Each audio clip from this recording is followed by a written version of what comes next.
ये टॉपिक रहता है हमारा। कल हमने वातागर पर चर्चा की थी, वातागर होता क्या है। तो वातागर में मैंने आपको यह कहा था, जब दो विपरीत गुणों वाली वायु राशियां यानी एक ठंडी और एक गर्म दोनों आपस में मिलती है तो एक मंद ढाल बनती है, और उसी मंद ढाल को ही हम क्या कहते हैं, वातागर। कल हमने यह भी देखा था वातागर 4 प्रकार का होता है, शीत वातागर, उष्ण वातागर, अधिविष्ट वातागर, और एक हमने देखा था स्थायी या अचर वातागर। तो हमने इसमें शीत वातागर किसे कहते हैं, शीत वातागर के अंदर हमने बात की थी कि जब ठंडी हवा गर्म हवा को तेज गति से ऊपर की ओर धकेलती है, ठंडी हवा धकेल रही है किसको, गर्म हवा को, वो शीत वातागर होगा। अगर स्वयं गर्म हवा तेज गति से ठंडी हवा के ऊपर खुद जा रही है, उष्ण वातागर होगा। दोनों हवाएं एक दूसरे के पास आए और दोनों हवाएं आपस में मिल जाएं तो वो अधिविष्ट वातागर होगा, और इसके अंदर शीत और गर्म वाले उष्ण वाले दोनों वातागरों के गुण पाए जाते हैं। एक होता है स्थायी, जब हमारे ठंडी हवा और गर्म हवा एक दूसरे के बराबर आकर समांतर आकर स्थिर हो जाए उसे बोलते हैं स्थायी वातागर या अचर वातागर। तो ये हमने 4 वातागर देखे थे। वातागर मैंने आपको बता दिया, वातागर इसलिए बताइए ताकि आगे काम आएंगे। हालांकि वातागर से आपके क्वेश्चन नहीं बनेगा, क्योंकि शीतोष्ण कटिबंधीय चक्रवात पढ़ते हैं तो उस समय 6 अवस्थाएं पढ़ाएंगे, 6 अवस्थाओं के दौरान ये काम आता है वातागर। बार बार फिर दिक्कत करेगा वातागर होता क्या है, इसलिए हमने पहले देख लिया। तो हम देखते हैं चक्रवात के बारे में कि चक्रवात क्या होता है। चक्रवात शब्द से ही स्पष्ट हो रहा है ये चीज। चक्रवात क्या है, वात का मतलब वायु, वायु का जो चक्र होता है उसे हम क्या बोलते हैं, चक्रवात।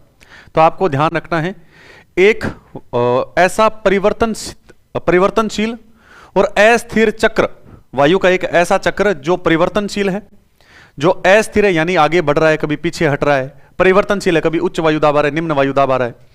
तो वायु का एक ऐसा चक्र जो परिवर्तनशील है, जो अस्थिर है, जिसके बीच में निम्न वायुदाब और बाहर उच्च वायुदाब है, इसे हम क्या कहते हैं, चक्रवात। चक्रवात की हम बात करें तो चक्रवात में ध्यान रखना हमेशा कि उत्तरी गोलार्ध में चक्रवात की दिशा हमेशा घड़ी के सुई के विपरीत होती है, प्रतिकूल होती है, और दक्षिणी गोलार्ध में हमेशा इनकी दिशा घड़ी की सुई के अनुकूल होती है।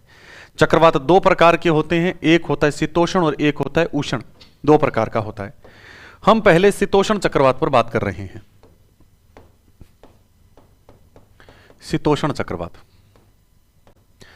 अब शीतोष्ण चक्रवात के अंदर क्या क्या क्वेश्चन बन सकते हैं, तो सबसे पहला क्वेश्चन बनेगा कि ये जो शीतोष्ण चक्रवात होता है इनका निर्माण कैसे होता है, पहला पॉइंट।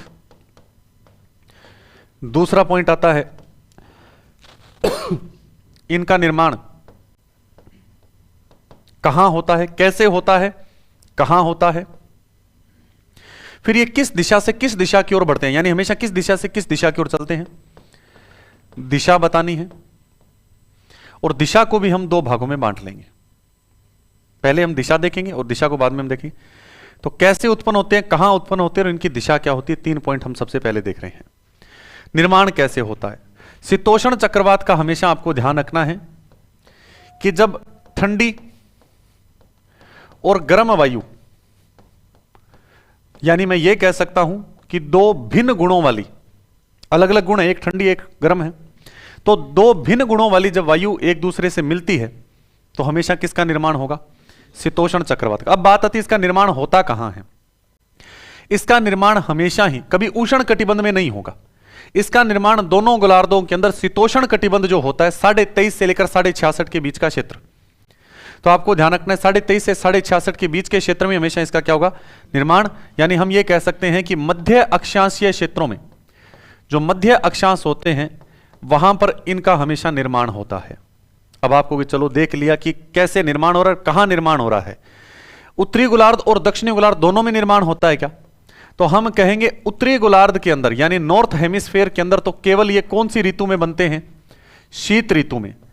क्योंकि उत्तरी गोलार्ध के अंदर जब ग्रीष्म ऋतु आती है तो उत्तरी गोलार्ध के अंदर स्थलीय भाग ज्यादा है, और स्थलीय भाग ज्यादा होने की वजह से उत्तरी गोलार्ध में जो महासागर है वो भी क्या हो जाते हैं, गर्म। और गर्म क्षेत्रों में ये कभी नहीं बनते, ये बनते हमेशा ठंडे क्षेत्रों में।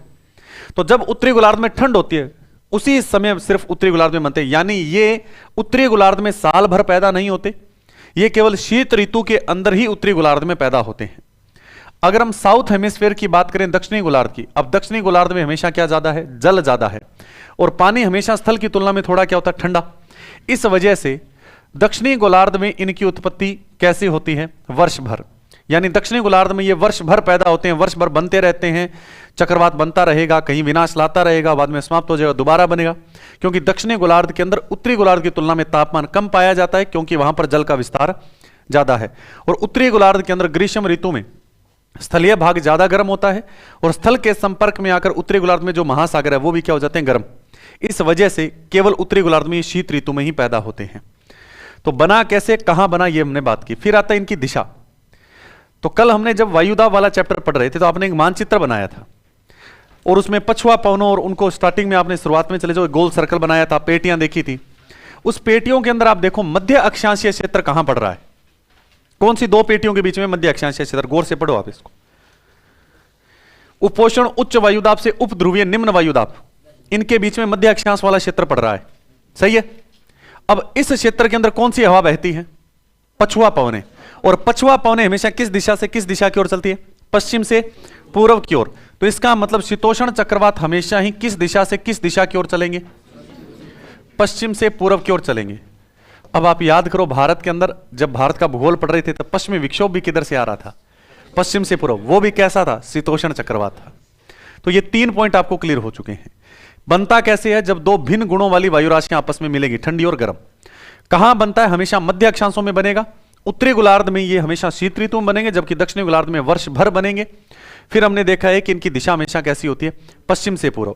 और पश्चिम से पूर्व क्यों चलते हैं, क्योंकि जिन क्षेत्रों में इनकी उत्पत्ति होती है उन क्षेत्रों में कौन सी पवनें प्रभावित होती है, पछुआ पवनें, और पछुआ पवनों के प्रभाव में आकर हमेशा ये पश्चिम से पूर्व की ओर चलते हैं। ये हमने देख लिया। तो निर्माण के बारे में हमने बात कर ली। अगला पॉइंट आता है कि जो ये शीतोष्ण चक्रवात होता है, ये शीतोष्ण चक्रवात की हवाएं कितनी तेज होती है, और उसके ऊपर हम बात करेंगे। या हम बात करेंगे स्थल पर इनकी दिशा क्या होती है। स्थल और जल, ये दोनों चीजें हम इसकी ओर देखते हैं। स्थल और जल की अगर हम बात करें तो हम ये कहेंगे कि जो ये शीतोष्ण चक्रवात है, ये स्थल के ऊपर हमेशा घुमावदार पथ पर चलते हैं, घुमावदार पथ पर चलते हैं। अब आप कहोगे ये घुमावदार पथ कैसे। अभी हमारे बिपरजोय तूफान आया था पिछले साल, और बिपरजोय के अंदर एक चीज हमने देखी थी कि पहले ये बोल रहे थे कि वह गुजरात में कच्छ और काठियावाड़ के टकराएगा, बहुत ज्यादा तेज गति होगी। और आपने भी बार बार मोबाइल खोल के देखा होगा कहां से आगे आ रही, ये चीजें आपने भी देखी होगी।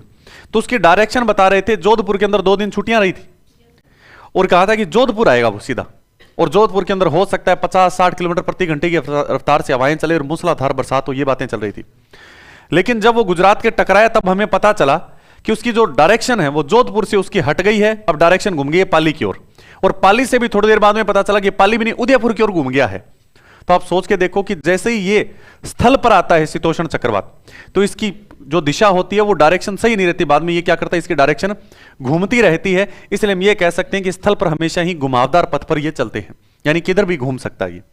लेकिन जल के अंदर हमेशा ही कौन सी दिशा से कौन सी दिशा की ओर चलेगा, तो पश्चिम से पूर्व। तो हम ये कह सकते हैं कि उत्तरी गोलार्ध में स्थलीय भाग ज्यादा होने की वजह से ये हमेशा उत्तरी गोलार्ध के अंदर कैसे पथ पर चलते हैं, घुमावदार पर। दक्षिणी गोलार्ध में जल का विस्तार ज्यादा होने की वजह से हमेशा कौन सी दिशा से कौन सी दिशा की ओर चलेंगे, पश्चिम से पूर्व की ओर चलेंगे। शीतोष्ण चक्रवात का जो केंद्र होता है, इस केंद्र के अंदर हमेशा ही कैसा प्रेशर होता है, लो प्रेशर, और बाहर की ओर हमेशा कैसा होता है, हाई प्रेशर होता है। यह आपको ध्यान रखना है। शीतोष्ण चक्रवात अगर हमारे निकट आ गया तो हमें कैसे पता चलेगा, तो याद करो जब मैंने आपको मावट वगैरह बता रहा था उस समय भी आपको कई चीजें बताई थी कि पश्चिमी विक्षोभ, यानी हमने देखा था उस समय पश्चिमी विक्षोभ जब निकट आता है तो हवाएं मंद पड़ जाती है, यानी धीमी पड़ने लगती है, पहली चीज। दूसरी चीज हमने ये देखी थी कि जैसे ही शीतोष्ण कटिबंधीय चक्रवात या पश्चिमी विक्षोभ निकट आता है तो चांद के बाहर हमें एक सर्कल दिखाई देगा जिसे प्रभामंडल कहते हैं, हमने ये भी बात की थी। आकाश के अंदर हमें रात को बादल दिखाई देंगे, सफेद सफेद पक्षियों के पंखों के सामने पक्षाभ में। तो ये 3 निशानियां होती है। तो हम इसमें लिख सकते हैं कि जब शीतोष्ण कटिबंधीय चक्रवात हमारे निकट आता है वैसे वैसे हमारे क्षेत्र का एक तो तापमान बढ़ने लगता है। मैंने एग्जांपल दिया था, रजाई से एक टांग बाहर निकाल के हमने ये भी बात की थी। तो हमारे क्षेत्र का तापमान बढ़ने लगता है, आकाश में पक्षाभ मेघ दिखाई देने लगते हैं, सूर्य और चंद्रमा के बाद प्रभा मंडल का निर्माण होने लगता है और हवाओं का जो वेग है यानी गति है वो कैसे होने लगती है, धीमी होने लगती है, मंद पड़ने लगती है। तो ये हमने बात कर ली शीतोष्ण चक्रवात की। निकट आता है तो उसके क्या संकेत दिखाई देते हैं, तो संकेत के बारे में भी हमने बात कर ली। इसकी उत्पत्ति कैसे, कहां, दिशा क्या होती है, स्थल पर क्या होती है, जल पर क्या होती है, केंद्र में कैसा होता है, बाहर की ओर प्रेशर कैसा होता है और संकेत क्या है, ये इन पर चर्चा की। शीतोष्ण चक्रवात जब बनता है तो उस बनने से लेकर इसके विनाश होने तक की जो टोटल इसका पूरा का पूरी अवस्थाएं हैं, उन सभी अवस्थाओं को संयुक्त रूप से हम क्या बोलते हैं, शीतोष्ण कटिबंधीय चक्रवात के जीवन चक्र बोलते हैं, उसे जीवन चक्र। अब इस चक्र के माध्यम से हमें पूरा का पूरा समझना है कि शीतोष्ण कटिबंधीय चक्रवात कैसा होता है। शीतोष्ण कटिबंधीय चक्रवात की टोटल 6 अवस्थाएं होती है, यानी इन 6 अवस्थाओं के अंदर वो बन भी जाएगा, अपना पूरा प्रचंड रूप भी धारण कर लेगा और वो खत्म भी हो जाएगा। तो आपको ध्यान रखना है शीतोष्ण कटिबंधीय चक्रवात का जो जीवन चक्र होता है वो जीवन चक्र कितनी अवस्थाओं से मिलकर बनता है, 6। आपके सामने 6 मानचित्र लगे हुए हैं, ये 6 देख सकते हैं। ये पहली अवस्था, दूसरी अवस्था, तीसरी अवस्था, चौथी अवस्था, 5वीं अवस्था, 6ठी अवस्था। केवल ये 6 अवस्थाएं पढ़नी, फिर शीतोष्ण चक्रवात कंप्लीट हो जाएगा हमारा। सबसे पहला पॉइंट, पहली अवस्था में क्या होता है। पहली अवस्था में देखो पूर्व की ओर से ठंडी हवा आ रही है। हमेशा इस शीतोष्ण चक्रवात का रूल है कि पूर्व की ओर से ही ठंडी हवा आएगी, या उत्तर की ओर से आएगी या पूर्व की ओर से आएगी, और गर्म हवा हमेशा दक्षिण की ओर से आएगी या पश्चिम की ओर से आएगी। तो पहली अवस्था के अंदर पूर्व की ओर से आने वाली ठंडी और पश्चिम की ओर से आने वाली जो गर्म हवा है वो एक दूसरे के विपरीत दिशा में एक दूसरे के आकर समांतर स्थापित हो जाती है।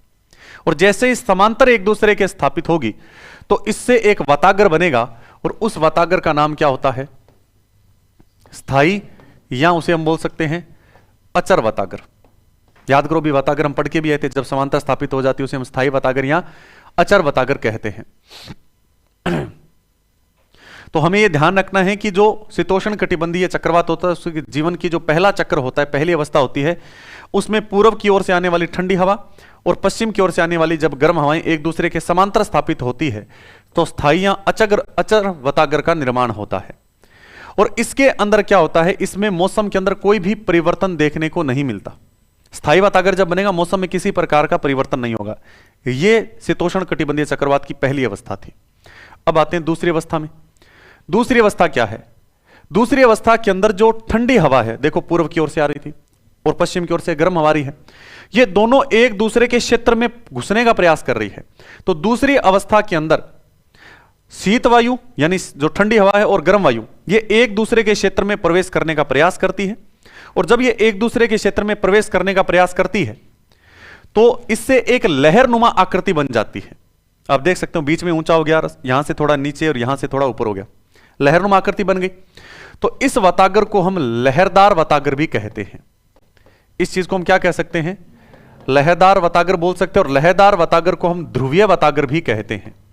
तो आपको ध्यान रखना है कि शीतोष्ण कटिबंधीय चक्रवात का जो जीवन चक्र होता है, उस जीवन चक्र की जो दूसरी अवस्था होती है उसमें कैसे वातागर का निर्माण होता है, लहरदार। क्योंकि इसमें पूर्व की ओर से आने वाली ठंडी हवा और पश्चिम की ओर से आने वाली गर्म हवा एक दूसरे के क्षेत्र में प्रवेश करने का प्रयास करती है, जिसकी वजह से लहरदार आकृति का निर्माण होता है। और इसी लहरदार आकृति को लहरदार वातागर या ध्रुवीय वातागर कहा जाता है। जब यह दूसरी अवस्था होती है, पहली अवस्था के अंदर देखो शीत वातागर और उष्ण वातागर दोनों मिक्स रूप में थे। यहां पर देखो शीत वातागर अलग हो चुका है और उष्ण वातागर अलग हो चुका है। तो हम ये कहेंगे कि दूसरी जो अवस्था होती है, दूसरी अवस्था के अंदर शीतोष्ण चक्रवात के पूर्व में तो कौन सा वातागर स्थापित हो जाता है, उष्ण, और पश्चिम के अंदर कौन सा वातागर स्थापित हो जाता है, शीत। यानी दूसरी अवस्था में दोनों वातागर अलग अलग हो जाते हैं। शीतोष्ण चक्रवात के पूर्वी भाग के अंदर हमेशा उष्ण वातागर स्थापित होता है दूसरी अवस्था में, और पश्चिम में शीत वातागर स्थापित हो जाता है। अब आता है तीसरी अवस्था। तीसरी अवस्था शीतोष्ण चक्रवात की मैच्योर होने की प्रारंभिक अवस्था है, यानी अब मैच्योर होना प्रारंभ हो चुका है और जो समदाब रेखाएं हैं ये पूरी क्या हो चुकी है, गोल हो चुकी है। अभी तक देखो यहां पर समदाब रेखाएं गोल नहीं थी पूरी, यहां पर थोड़ी एक दूसरे से दूर तीर का निशान लगा हुआ है। यहां पर क्या, इस अवस्था के अंदर समदाब रेखाएं क्या हो चुकी है, पूरी गोल हो चुकी है। और जब हवाएं पूरी गोल हो जाती है तो चक्रवात क्या है, बन जाता है। तो हम ये कह सकते हैं तीसरी अवस्था शीतोष्ण चक्रवात के मैच्योर होने की, परिपक्व होने की प्रारंभिक अवस्था होती है। इसमें समदाब रेखाएं पूर्ण रूप से वृत्ताकार रूप धारण कर लेती है। अब तीसरी अवस्था में क्या है, जो शीत वातागर होता है यह तेज गति से उष्ण वातागर को ऊपर की ओर धकेलता है। आप देख सकते हैं शीत वातागर अब क्या कर रहा है, उष्ण वातागर को तेज गति से ऊपर की ओर धकेल रहा है। शीत वातागर ये है, ये उष्ण वातागर है, ये इसके ऊपर की ओर धकेल रहा है। इन दोनों के बीच में ये देखो लाल कलर में लाइन दिखाई गई है, ऊपर किस में दिखाई गई है, नीले कलर में। तो लाल कलर की लाइन है, यहां पर सारी की सारी हवाएं हैं गर्म हवाएं, और नीले कलर में जो लाइन दिखाई गई वो सारी की सारी कैसी है, ठंडी हवाएं। तो हमने देखा तीसरी अवस्था जो होती है शीतोष्ण कटिबंधीय चक्रवात की, यह शीतोष्ण चक्रवात के परिपक्व होने की प्रारंभिक अवस्था होती है। इसमें समदाब रेखाएं पूर्ण रूप से वृत्ताकार रूप धारण कर लेती है। जो शीत वातागर होता है यह उष्ण वातागर को तेज गति से ऊपर धकेलता है। शीत वातागर और उष्ण वातागर के बीच में जो गर्म वायु का क्षेत्र होता है उसे हम उष्ण वर्तांश कहते हैं। उसे हम क्या कहते हैं, उष्ण वर्तांश कहते हैं। और इसी उष्ण वर्तांश के माध्यम से उष्ण वातागर और शीत वातागर एक दूसरे से क्या होते हैं, अलग होते हैं। अब आपसे परीक्षा में आएगा, बताओ तीसरी अवस्था के अंदर उष्ण वर्तांश कहां पर स्थापित होता है। तो आपको ध्यान रखना है शीतोष्ण कटिबंधीय चक्रवात की जो तीसरी अवस्था होती है, इस तीसरी अवस्था में उष्ण वर्तांश इस चक्रवात के दक्षिण पूर्व दिशा में स्थापित होता है, जबकि जो उत्तरी पश्चिमी दिशा है उसके अंदर कौन सा वर्तांश होता है, शीत वर्तांश होता है। यह तीसरी अवस्था है। चौथी अवस्था की हम बात करें, जो चौथी अवस्था है यह शीतोष्ण कटिबंधीय चक्रवात की पूर्ण रूप से परिपक्व अवस्था है, यह हमें ध्यान रखना है। और जो ये वाला हमारा शीत वातागर है यह तीव्र रूप से जब उष्ण वातागर को ऊपर की ओर धकेलता है तो इनके बीच में जो गर्म वायु है वह दोनों ओर से प्रेशर लगने की वजह से यह गर्म वायु क्या हो जाती है, ऊपर उठ जाती है, जिसकी वजह से इन दोनों वातागरों के बीच में किस चीज का निर्माण हो जाता है, निम्न वायुदाब का निर्माण हो जाता है। और इस निम्न वायुदाब के निर्माण हो जाने से बाहर की जो हवाएं हैं वो इस क्षेत्र के अंदर प्रवेश करने का प्रयास करती है, जिसकी वजह से शीतोष्ण चक्रवात हद से ज्यादा क्या हो जाता है, सक्रिय हो जाता है। यह चौथी अवस्था थी। पांचवी अवस्था में हम देखें तो हम ये कहेंगे कि पांचवी जो अवस्था है यह शीतोष्ण चक्रवात के कमजोर होने की पहली अवस्था है या समाप्त होने की पहली अवस्था है। इस अवस्था के अंदर शीत वातागर उष्ण वातागर को जमीन से पूरा ऊपर धकेल देता है और तब तक यह धकेलता रहता है जब तक कि गर्म हवा का धरातल से संपर्क टूट नहीं जाता। और जब इसका धरातल से संपर्क टूट जाएगा तो यह क्या होने लगेगा, कमजोर। और यह सारा कार्य कौन सी अवस्था में हो रहा है, पांचवी अवस्था में। छठी अवस्था जो आती है इसमें क्या हो जाता है, शीतोष्ण चक्रवात पूर्ण रूप से समाप्त हो जाता है और गर्म और जो ठंडी हवा है ये एक दूसरे के आकर वापस क्या हो जाएगी, समांतर आकर स्थापित हो जाएंगी। और वापस कौन से वातागर का निर्माण हो जाएगा, स्थायी या अचर वातागर का निर्माण हो जाएगा।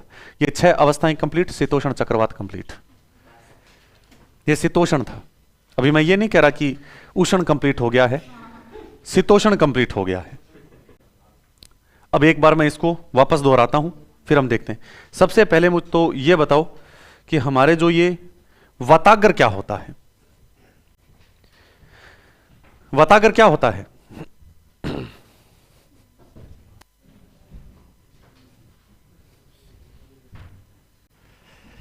क्या होता है वातागर?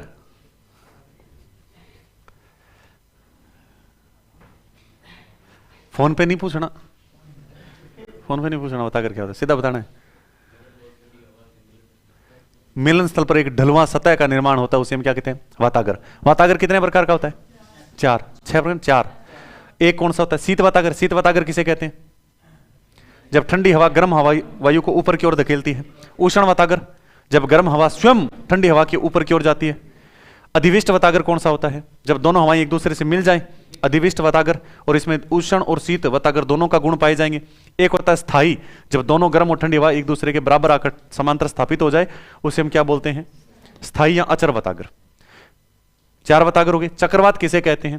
पहली बात चक्रवात शब्द को देखो, चक्रवात यानी वायु का चक्र, साइक्लोन होता है ये। इसमें जो चक्रवात है, वायु का जो चक्र है, वो परिवर्तनशील है कि नहीं है? एक स्थान पर स्थायी थोड़ी है, वो तो परिवर्तनशील है। तो हम ये कह सकते हैं कि हवाओं का परिवर्तनशील और अस्थिर चक्र, जिसके बीच में निम्न वायुदाब और बाहर उच्च वायुदाब होता है, उसे हम क्या कहते हैं, चक्रवात। चक्रवात जो होता है इसकी उत्तरी गोलार्ध में दिशा कैसी होती है, घड़ी के विपरीत, और दक्षिणी गोलार्ध में अनुकूल होती है। चक्रवात कितने प्रकार का होता है? 2। एक होता है शीतोष्ण, एक होता है उष्ण। जो हमारा शीतोष्ण चक्रवात होता है इसका निर्माण हमेशा ही कैसे होगा, जब 2 विभिन्न गुणों वाली वायु राशियां ठंडी और गर्म मिलेंगी तब होगा। कहां पर होता है निर्माण? हमेशा ही मध्य अक्षांशीय क्षेत्रों में, उत्तरी गोलार्ध के अंदर मध्य अक्षांशीय क्षेत्रों में केवल ग्रीष्म ऋतु में बनेगा और दक्षिणी गोलार्ध में यह वर्ष भर उत्पन्न होगा। फिर हमने देखा इसकी दिशा किस से किस ओर है, पश्चिम से पूर्व। क्यों है? क्योंकि पछुआ पवनों के प्रभाव में आकर पश्चिम से पूर्व की ओर चलता है। फिर हमने इसके ऊपर बात की थी कि स्थल के ऊपर इसका पथ कैसा होता है, घुमावदार। घुमावदार आपको बताया, जबकि जल पर हमेशा कैसा होता है, पश्चिम से पूर्व की ओर होता है। फिर हमने इसके जब ये सारे पॉइंट देखे थे, उसके बाद हमने बात की थी इसके केंद्र में कैसा होता है, निम्न वायुदाब, बाहर की ओर कैसा होता है, उच्च वायुदाब। सब शीतोष्ण चक्रवात निकट आता है तो हमारे फिर कैसे संकेत दिखाई देते हैं, चंद्रमा और सूरज के बाहर प्रभामंडल, रात्रि के तापमान में वृद्धि, हवाओं का कैसा वेग है वो धीमा पड़ जाता है। ये सारे संकेत हमने देखे थे और पक्षाभ मेघ हमें दिखाई देने लगते हैं। फिर हमने बात की थी कि शीतोष्ण चक्रवात जो होता है उसके जीवन चक्र में टोटल कितनी अवस्थाएं होती हैं, 6। पहली अवस्था के अंदर गर्म हवा किस ओर से आ रही है, पश्चिम की ओर से, और ठंडी हवा पूर्व की ओर से। वो दोनों हवाएं एक दूसरे के आकर समांतर स्थापित हो जाएंगी। जैसे ही समांतर स्थापित होंगी तो कौन सा वातागर बनेगा, स्थायी या अचर वातागर। इसके अंदर किसी प्रकार से मौसम में बदलाव दिखाई नहीं देता, परिवर्तन नहीं दिखाई देता। दूसरा जो वातागर है, दूसरी अवस्था, इसमें गर्म वायु और ठंडी वायु दोनों एक दूसरे के क्षेत्र में प्रवेश करने का प्रयास कर रही है, जिसकी वजह से एक लहरदार आकृति का निर्माण होता है। इसी वजह से दूसरी अवस्था के अंदर जो लहरदार आकृति बन रही है उसे हम लहरदार वातागर या ध्रुवीय वातागर के नाम से जानते हैं। और दूसरी अवस्था में शीतोष्ण चक्रवात के पूर्वी भाग में उष्ण वातागर और पश्चिमी भाग में कौन से वातागर का निर्माण होता है, शीत वातागर। अब चलते हैं तीसरी अवस्था में। तीसरी जो अवस्था है वो शीतोष्ण चक्रवात के परिपक्व होने की प्रारंभिक अवस्था है। इसमें जो समदाब रेखाएं होती है वो पूर्ण रूप से वृत्ताकार रूप धारण कर लेती है। फिर हमने बात की थी कि इस अवस्था के अंदर शीत वातागर तेज गति से उष्ण वातागर को ऊपर की ओर धकेलता है, और ये जो दोनों वातागर है ये उष्ण वर्तांश के माध्यम से एक दूसरे से अलग होते हैं। और उष्ण वर्तांश तीसरी अवस्था में इस शीतोष्ण चक्रवात के दक्षिण पूर्व दिशा में स्थापित होता है, जबकि उत्तर पश्चिम में कौन सा वर्तांश होता है, शीत वर्तांश। वर्तांश का मतलब जानते हो, जहां पर गर्म वायु होगी वो उष्ण वर्तांश, और शीतोष्ण चक्रवात के जिस भाग में ठंडी वायु होगी वो शीत वर्तांश। तो इसके ऊपर वाले भाग में देखो ठंडी वायु है, नीले कलर में लाइनें, तो ये शीत वर्तांश, और जहां पर गर्म लाल कलर में दिखा रखी है वहां पर गर्म वायु है, तो वो क्या हो गया, उष्ण वर्तांश। फिर आता है चौथी अवस्था। चौथी अवस्था में हमने ये देखा है कि यह शीतोष्ण कटिबंधीय चक्रवात की परिपक्व अवस्था है, मैच्योर अवस्था है। इसके अंदर हमारे जो शीत वातागर है ये उष्ण वातागर को तेज गति से ऊपर की ओर धकेलता है। इस वजह से इन दोनों के बीच में जो गर्म वायु थी वह दाब के कारण ऊपर की ओर उठ जाती है, जिसकी वजह से बीच में क्या बन जाता है, निम्न वायुदाब। और इस निम्न वायुदाब को भरने के लिए बाहर की ओर से आने वाली हवाएं गोल गोल घूमकर ऊपर उठती है। ये हमने चौथी अवस्था देखी। फिर आती है पांचवी अवस्था, और पांचवी अवस्था में हमने देखा था कि जो ये पांचवी अवस्था है इसमें हमने गौर किया था कि पांचवी अवस्था के अंदर ये शीतोष्ण चक्रवात के कमजोर होने की, नष्ट होने की पहली अवस्था है, यानी यहां से कमजोर होना शुरू हो जाता है। इस अवस्था में शीत जो ठंडी हवा है वो, या शीत वातागर है वो उष्ण वातागर को लगातार ऊपर की ओर धकेलता जाता है जब तक ये उष्ण वायु का धरातल से संपर्क टूट नहीं जाता और दोनों वातागर आपस में क्या है, मिल जाते हैं। इसकी वजह से पांचवी अवस्था में अधिविष्ट वातागर का निर्माण होता है। छठी अवस्था क्या होती है, छठी अवस्था में क्या होता है, शीतोष्ण चक्रवात पूर्ण रूप से समाप्त हो जाता है और इसके अंदर दोनों हवाएं गर्म और ठंडी वापस एक दूसरे के समांतर स्थापित होती है, जिसकी वजह से स्थायी अचर वातागर का निर्माण हो जाता है। यह शीतोष्ण चक्रवात कंप्लीट। अब लिखो आप किसमें, परिपक्व की दो अवस्था होती है, वो परिपक्व होने की प्रारंभिक अवस्था है और यहां पर पूर्ण रूप से परिपक्व हो चुके हैं। जैसे हमारे मनुष्य के ऊपर हम बात करें, मानव परिपक्व होना कब माना शुरू हो जाता है, 18 वर्ष के बाद में मानव परिपक्व मनुष्य है वो परिपक्व माना जाता है, लेकिन वो परिपक्व होने की उसकी प्रारंभिक अवस्था है। 18 से लेकर 24 तक की जो 25 तक की अवस्था है वो प्रारंभिक अवस्था है। जैसे 25 वर्ष का हो जाएगा, 25 से लेकर 40 वर्ष की जो आयु होती है उसमें पूर्ण रूप से परिपक्व माना जाता है वो। तो वैसे ही इस चक्रवात की दो चीजें होती है इसमें। अब लिखो आप, सबसे पहले आप हेडिंग लगा दो चक्रवात, और चक्रवात के अंदर हेडिंग नहीं लगाना है, पहले शीतोष्ण चक्रवात लगा दिया गया आपने, शीतोष्ण। पहले हम वातागर के बारे में लिखेंगे, हम वातागर क्या होता है वातागर में लिखना आपको, हेडिंग लगाओ वातागर।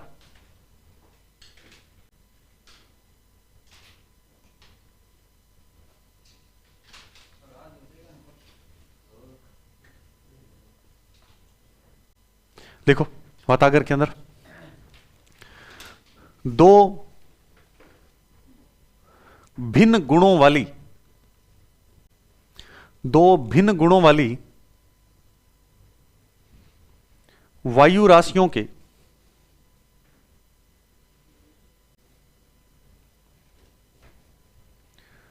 मिलने से वायु राशियों के मिलने से एक ढलुआं सतह का निर्माण होता है। एक ढलुआं सतह, ढाल वाली सतह का, ढलुआं सतह का निर्माण होता है। निर्माण होता है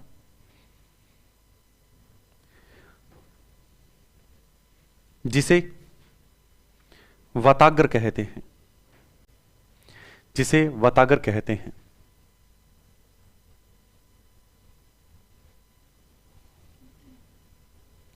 लिख दिया? ठीक है, अगला पॉइंट लिखो। वताग्र 4 प्रकार का होता है। वताग्र 4 प्रकार का होता है।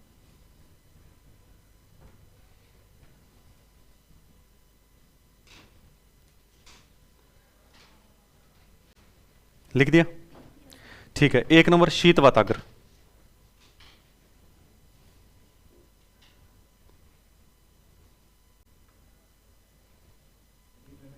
न सीधे 4 लिखने हैं बस, इनके आगे कुछ नहीं लिखना है बस। शीत वताग्र, फिर है उष्ण वताग्र,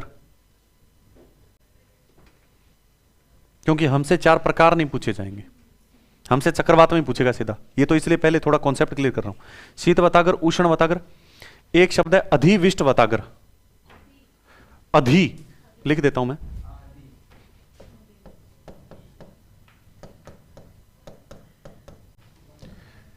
अधिविष्ट वताग्र। एक लिख दो स्थाई या अचर वताग्र। स्थाई या अचर वताग्र।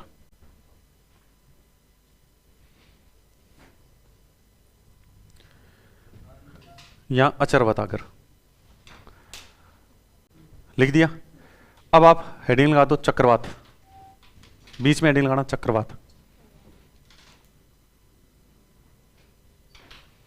इसमें लिखें पहला पॉइंट, वायु का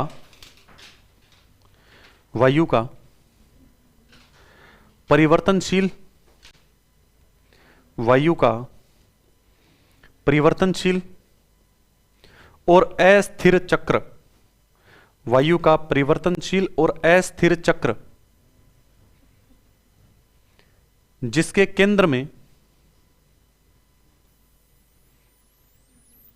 केंद्र में निम्न वायुदाब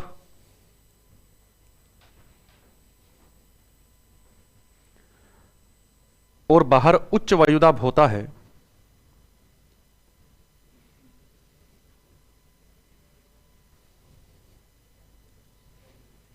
और बाहर उच्च वायुदाब होता है, उसे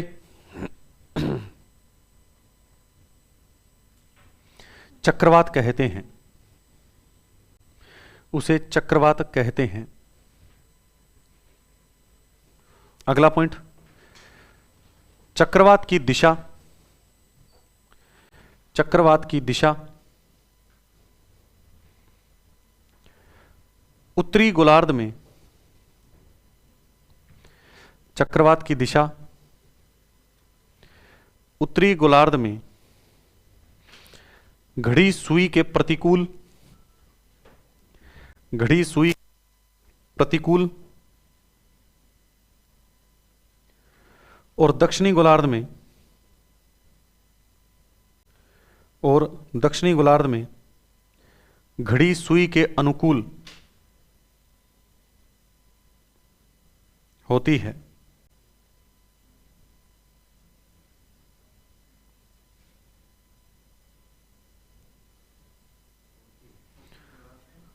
दक्षिणी गोलार्ध में घड़ी सुई के अनुकूल होती है। लिख दिया? अगला पॉइंट लिखें, चक्रवात 2 प्रकार का होता है। चक्रवात 2 प्रकार का होता है।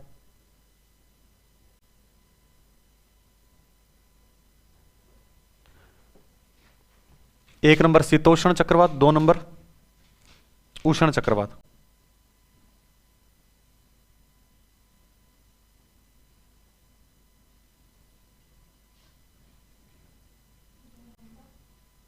उष्ण चक्रवात। लिख दिया। अब हेडिंग लगाओ शीतोष्ण चक्रवात। शीतोष्ण चक्रवात,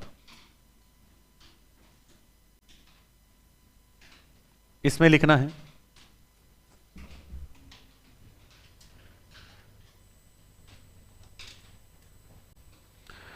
शीतोष्ण चक्रवात का निर्माण, शीतोष्ण चक्रवात का निर्माण ठंडी और गर्म वायु के मिलने से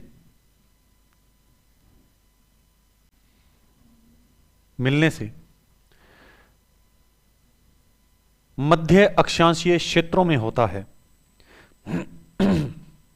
मध्य अक्षांशीय क्षेत्रों में होता है।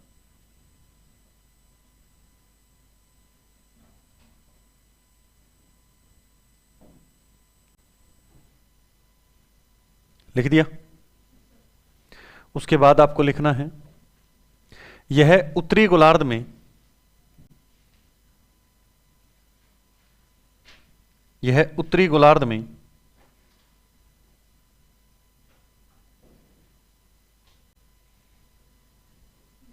केवल शीत ऋतु में,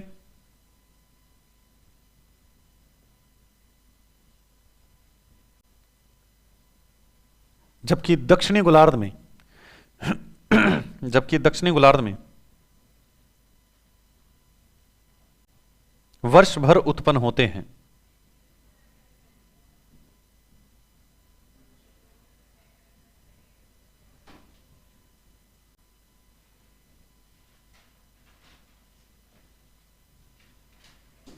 लिख दिया। ठीक है, अगला पॉइंट, मध्य अक्षांशीय क्षेत्रों में, मध्य अक्षांशीय क्षेत्रों में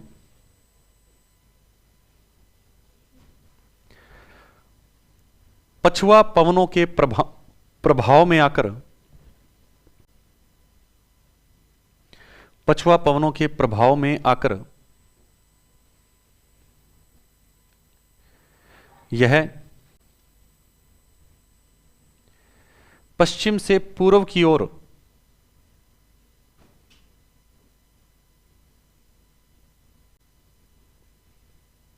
गति करते हैं।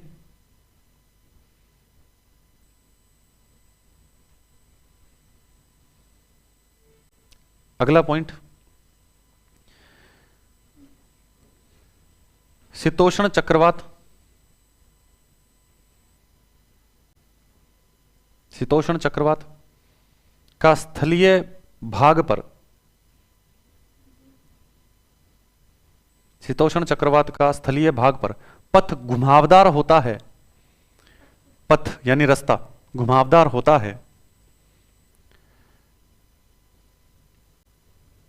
घुमावदार होता है, जबकि जल पर, जबकि जल पर, जबकि जल पर यह हमेशा पश्चिम से पूर्व की ओर गति करते हैं। जबकि जल पर यह हमेशा पश्चिम से पूर्व की ओर गति करते हैं।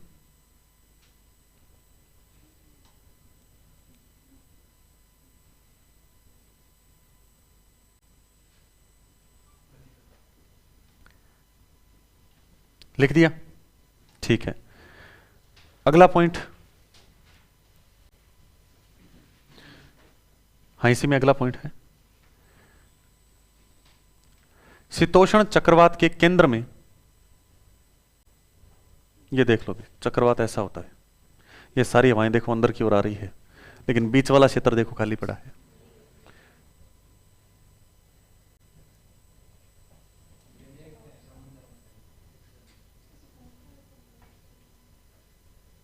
और आपको याद हो तो मैंने एक चीज बताई थी आपको, ज्वार भाटा पढ़ाया था तब, वायुदाब की वजह से जब जल का स्तर ऊंचा उठता है तो उसे महोर्मी कहते हैं। अब देखो ये बाहर की ओर चल रहा है तो ये वाला जो जल है ये ऊपर की ओर उठेगा और इसे महोर्मी कहा जाएगा। ये होता है चक्रवात। बीच में जो घूम रहा है तो बीच वाला पानी तो नीचे चला जाएगा, साइडों वाला ऊपर उठेगा, साइड वाला ऊपर उठेगा तो उसे महोर्मी कह देंगे। ये चीज होती है। हाँ, परिवर्तनशील बोला है ना हमने, परिवर्तनशील और अस्थिर चक्र है, स्थिर नहीं है, अस्थिर है ये, इसीलिए शुरुआत में लिख दिया था। ठीक है, तो आगे लिखें, क्या लिखा आपने? शीतोष्ण चक्रवात के केंद्र में निम्न वायुदाब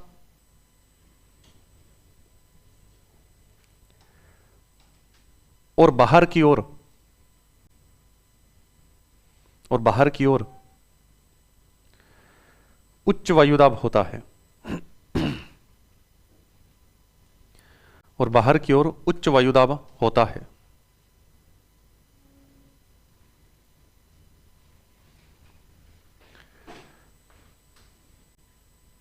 इस कारण इसमें लिखना, इस कारण इसमें हवाएं,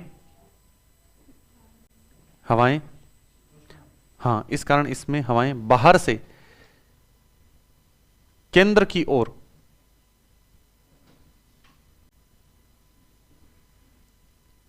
घुमावदार पथ पर, इस कारण इसमें हवाएं बाहर से केंद्र की ओर घुमावदार पथ पर परिवहित होती हैं। परिवहित यानी कि उसकी ओर जाती हैं घुमावदार पथ पर। परिवहित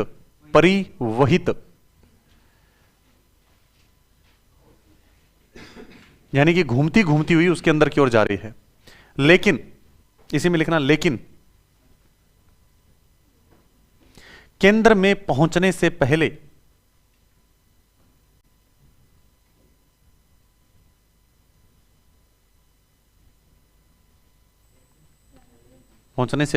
इस हवा का अवरोहण हो जाता है।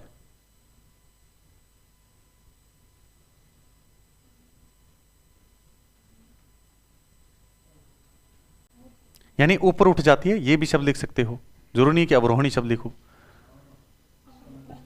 ऊपर की ओर उठ जाती है। आरोहण और अवरोहण तो ये होता है आरोहण, नीचे बैठ जाती है।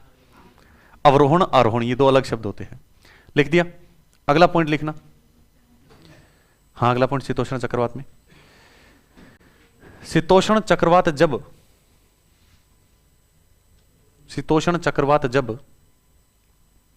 निकट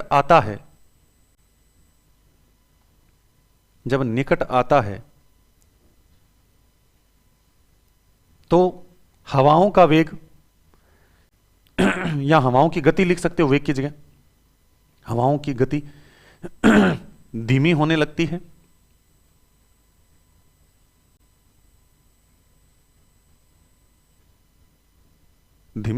कोमा, रात्रि का तापमान बढ़ने लगता है।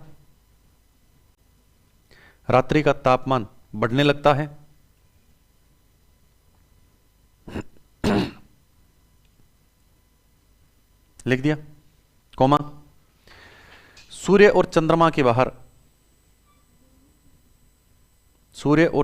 बाहर प्रभामंडल का निर्माण होता है।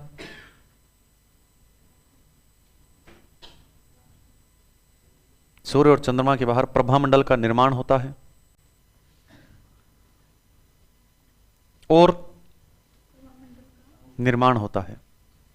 और आकाश में पक्षाभ मेघ दिखाई देने लगते हैं।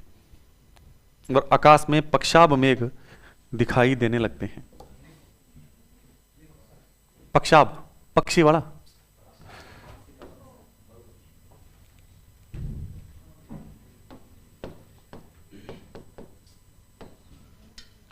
पक्षाभ मेघ दिखाई देने लगते हैं। मेघ, बादल। अब आपको शीतोष्ण चक्रवात के जीवन चक्र के बारे में बात करेंगे, तो शीतोष्ण चक्रवात का जीवन चक्र हेडिंग लगा देना।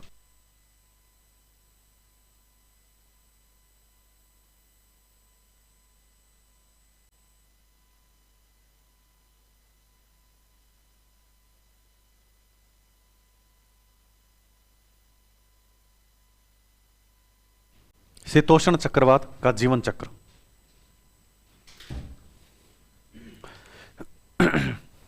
इसमें लिखें, इसके शीतोष्ण चक्रवात का जीवन चक्र,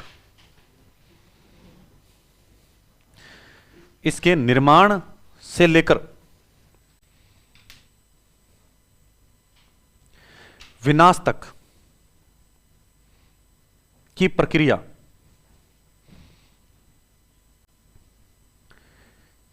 छह अवस्थाओं में संपन्न होती है। विनाश तक की प्रक्रिया छह अवस्थाओं में संपन्न होती है, यानी जो पूरा काम है, निर्माण होना शुरू और विनाश तक का पूरा जो कार्य है वो छह अवस्थाओं में संपन्न होता है।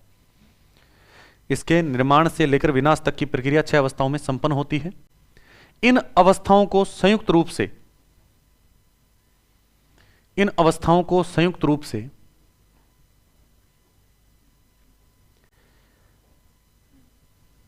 शीतोष्ण चक्रवात का जीवन चक्र कहते हैं। इन अवस्थाओं को संयुक्त रूप से शीतोष्ण चक्रवात का जीवन चक्र कहते हैं।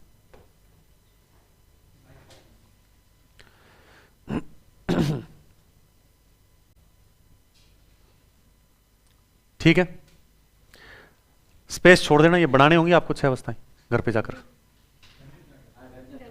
हाँ, घर पे जाके बनाना है, स्पेस छोड़ देना आप। इसी प्रकार से बनाना है, देख लेना।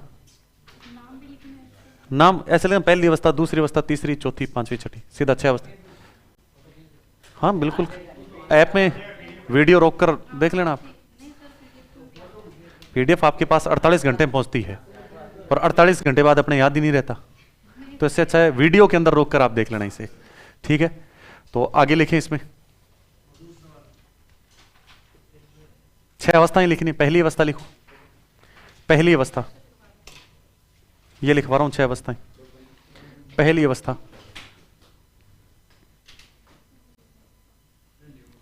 इसमें लिखो, हिंदी में लिखना है।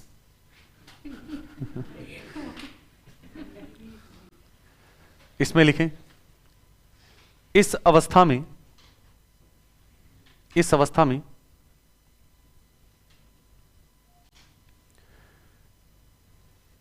ठंडी और गर्म वायु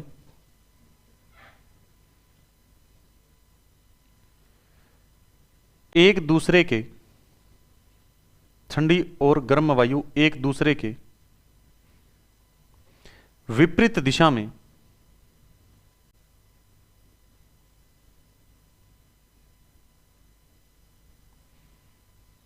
प्रवाहित होती हुई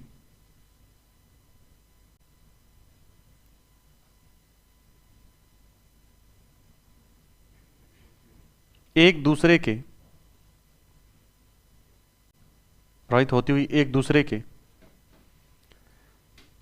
समांतर स्थापित हो जाती हैं,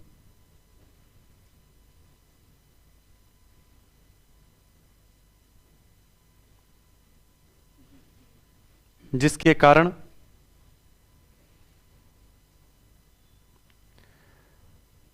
स्थायी वातागर का निर्माण होता है, जिसके कारण स्थायी वातागर का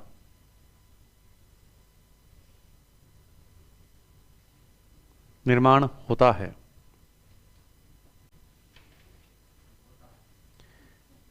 इस अवस्था में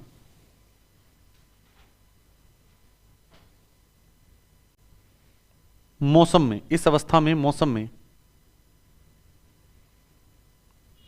किसी भी प्रकार का इस अवस्था में मौसम में किसी भी प्रकार का परिवर्तन नहीं होता।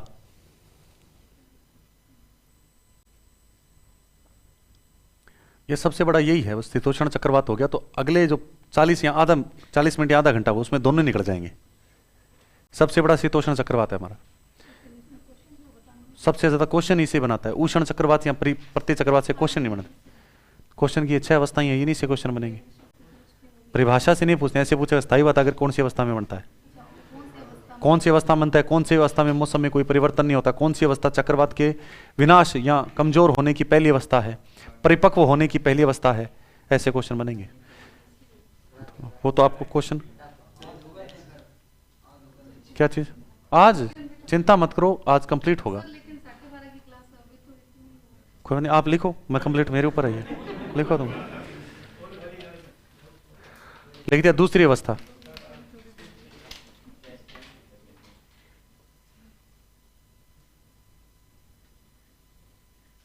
दूसरी अवस्था। दूसरी अवस्था में लिखें, इस अवस्था में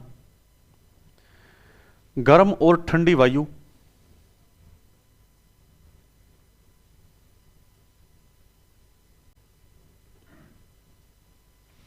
एक दूसरे के क्षेत्र में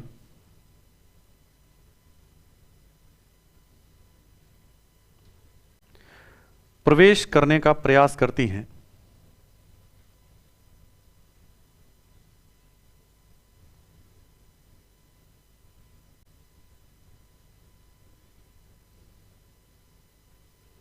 जिससे लहरदार आकृति का निर्माण होता है।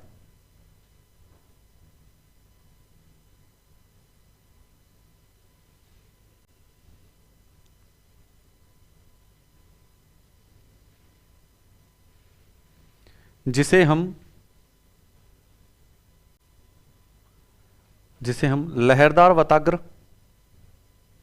हम लहरदार वताग्र या ध्रुवीय वताग्र कहते हैं। जिसे हम लहरदार वताग्र या ध्रुवीय वताग्र कहते हैं।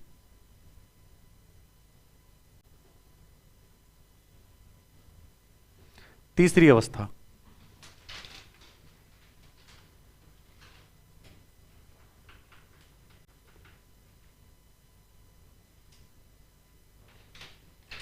इसमें लिखें, यह चक्रवात के परिपक्व होने की प्रारंभिक अवस्था है।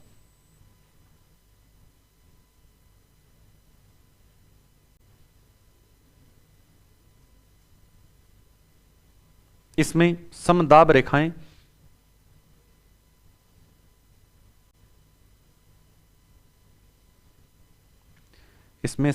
रेखाएं पूर्ण रूप से वृत्ताकार रूप धारण कर लेती हैं।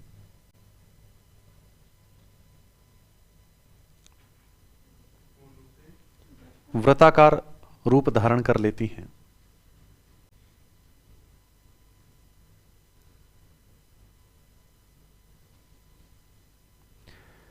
इसी में अगला पॉइंट है, तीसरी अवस्था में शीत वताग्र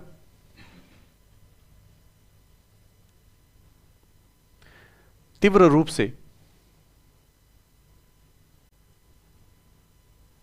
उष्ण वताग्र को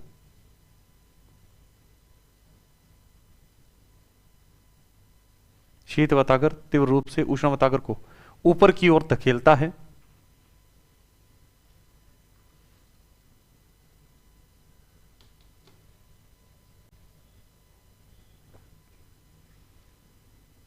इसी में लिखना, ये दोनों वताग्र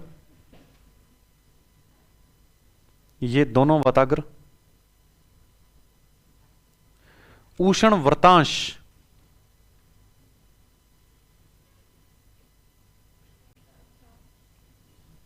के द्वारा अलग होते हैं। वृत्तांश के द्वारा अलग होते हैं। ठीक है। चौथी अवस्था,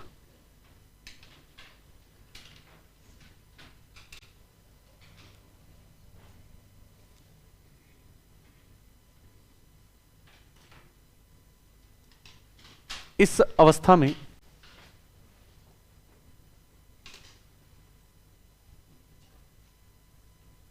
चक्रवात पूर्ण रूप से परिपक्व होता है।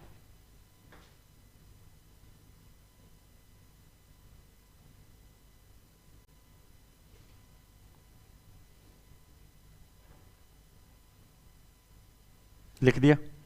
इसी में आगे लिखना, शीत वताग्र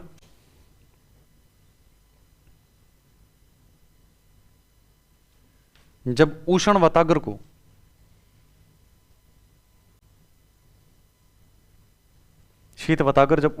को तीव्र रूप से ऊपर की ओर धकेलता है,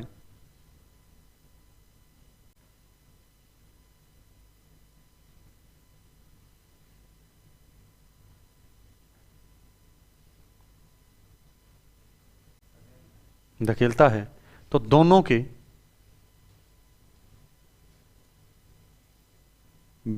दोनों के बीच में स्थित उष्ण वृत्तांश की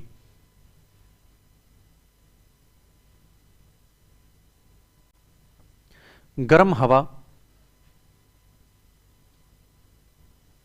ऊपर उठ जाती है,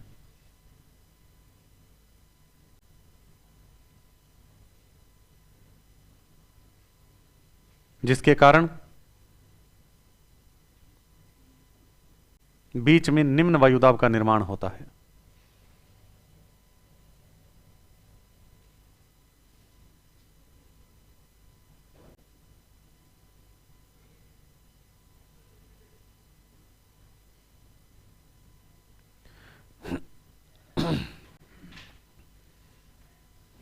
पांचवी अवस्था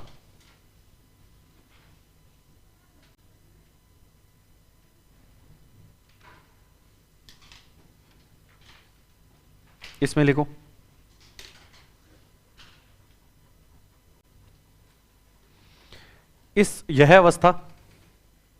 यह अवस्था चक्रवात के क्षीण होने की अवस्था है। क्षीण यानी कि कमजोर होने की अवस्था है।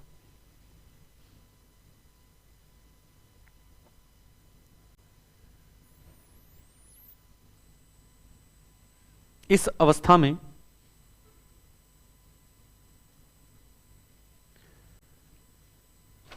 ठंडी हवाएं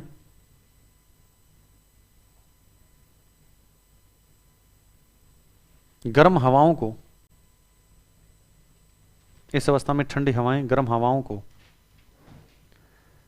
तब तक ऊपर धकेलती रहती है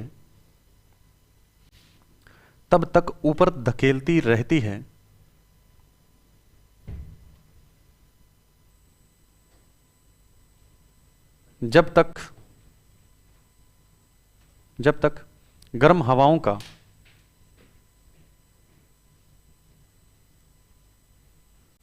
संपर्क धरातल से टूट नहीं जाता।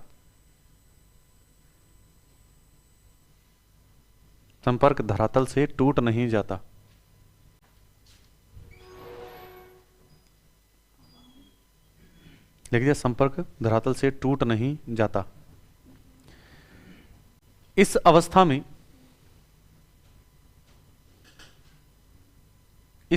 में शीत और उष्ण वाताग्र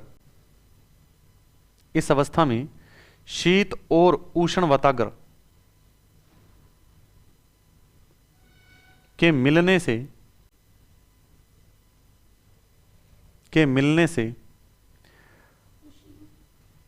इस अवस्था में शीत और उष्ण वाताग्र के मिलने से अधिविष्ट वाताग्र का निर्माण होता है।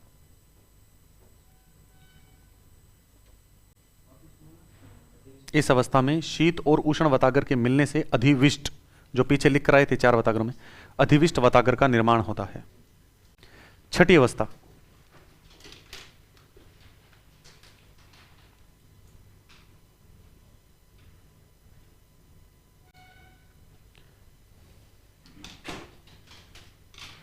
इस अवस्था में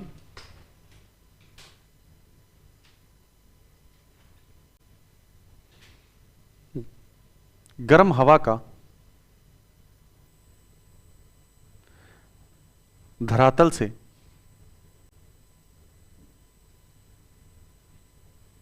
पूर्ण रूप से संपर्क टूट जाता है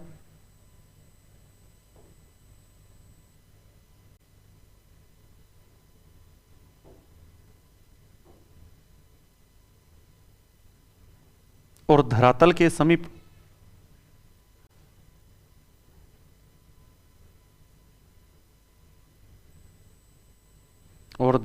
समीप ठंडी हवाएं प्रवाहित होने लगती हैं।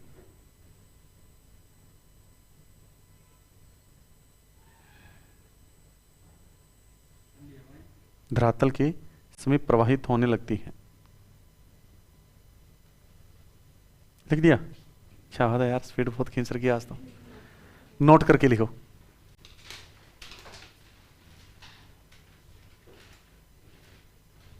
नोट में लिखना है, शीतोष्ण चक्रवातों को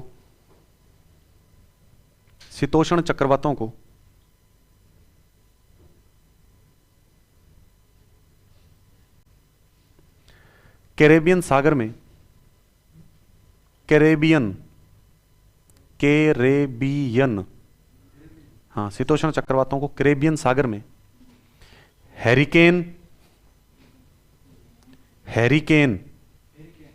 हाँ बिल्कुल हैरिकेन, और चीन सागर में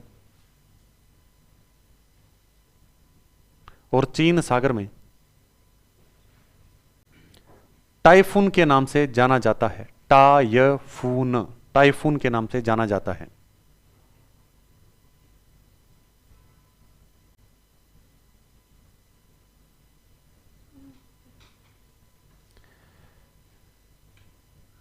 इन्हें हिंद महासागर में चक्रवात कहते हैं।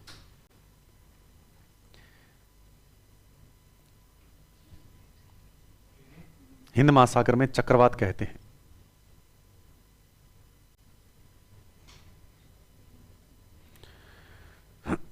कर सेकंड ग्रेड में सर रघुवीर सर पढ़ा रहे हैं विश्व को, बोल आप नहीं पढ़ाओगे क्या? अब भाई अकेली जान कहां कहां पढ़ाए? उत्कर्ष में कोई बैच एक थोड़ी है, मैं लाइव भी पढ़ाता हूं, ऑफलाइन भी पढ़ाता हूं, तो अकेला टीचर नहीं पढ़ा सकता। उत्कर्ष में ज्योग्राफी के जोधपुर में 3 टीचर हैं, रमेश सोनी सर, मैं और रघुवीर सर। जो जिस टाइम फ्री होता है उसको उसी टाइम, अब मैं फ्री नहीं हूं इसलिए उनको डाल दिया, अगला कोई बैच है उसमें मैं पढ़ाऊंगा। लिख दिया? शीतोष्ण चक्रवात कंप्लीट, हेडिंग लगाओ उष्ण चक्रवात। अब हमने शीतोष्ण चक्रवात पढ़ा है, उष्ण चक्रवात आधा हो गया है। उष्ण चक्रवात आधा हो चुका है, बस उसको लाइनों में लिखना है। अभी देख लेना, मैं लाइनें बोलूंगा, बस उसमें एक एक शब्द परिवर्तित होता जाएगा, बाकी सेम कहानी आएगी। लिखो पहला पॉइंट उष्ण चक्रवात में, इनका निर्माण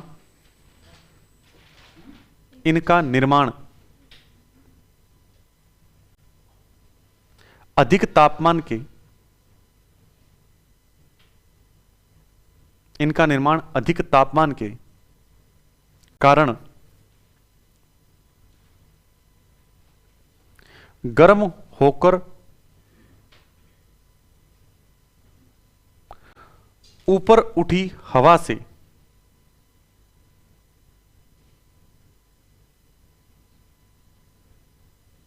निर्मित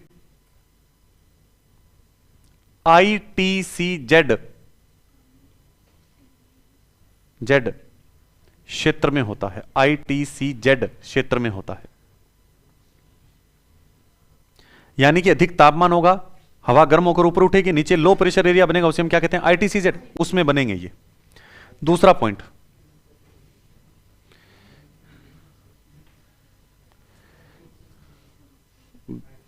कॉपी देने एक बार, पूरी लाइन बोल देता हूं। इनका निर्माण अधिक तापमान के कारण गर्म होकर ऊपर उठी हवा से निर्मित ITCZ क्षेत्र में होता है। अगला पॉइंट, यह दोनों गोलार्धों में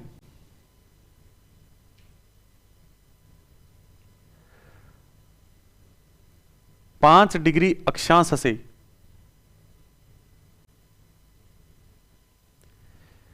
23.5 डिग्री अक्षांशों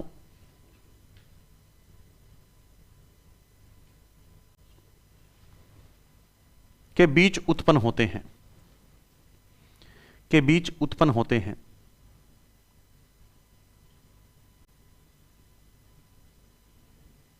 आपको पता चल गया? उष्ण कटिबंध क्षेत्र में, वो शीतोष्ण में पैदा हो रहे हैं। 5 से लेकर 23.5, तो 5 डिग्री उत्तर से लेकर 5 डिग्री दक्षिण के बीच में क्यों नहीं बन रहे? क्यों नहीं बन रहे? कल ही आपने टॉपिक पढ़ा है, डोलड्रम पेटी। डोलड्रम पेटी में कभी हवाएं नहीं आप पहुंच सकती, पहले उससे पहले गर्म होकर ऊपर उठ जाती है। अगला पॉइंट लिखो, तीसरा पॉइंट, व्यापारिक पवनों के प्रभाव में आकर, व्यापारिक पवनों के प्रभाव में आकर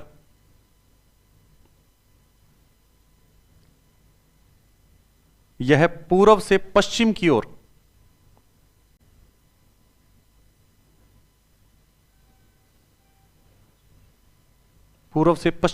गतिमान होते हैं, गतिमान होते हैं। वो किधर आ रहा था? पश्चिम से पूर्व। ये आ रहा है पूर्व से पश्चिम। वो था पछुआ पवनों के प्रभाव में, ये है व्यापारिक पवनों के प्रभाव में। अगला पॉइंट लिखो, इनकी गति के अनुसार इन्हें अलग अलग नामों से जाना जाता है।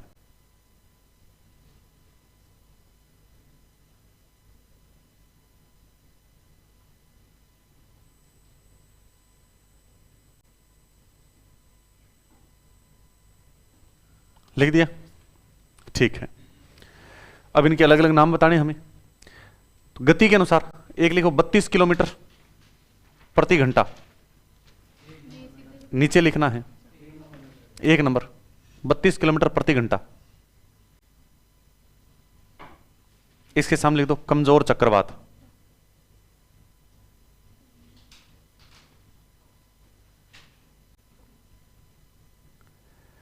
फिर लिखो 120 किलोमीटर प्रति घंटा।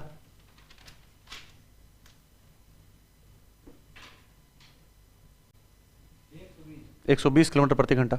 इसके सामने लिख दो सीधा चक्रवात शब्द लिख दो, चक्रवात। सीधा चक्रवात मत लिखना, चक्रवात शब्द लिखना है, कहीं सीधा चक्रवात शब्द लिखना। फिर लिखो 200 किलोमीटर प्रति घंटा।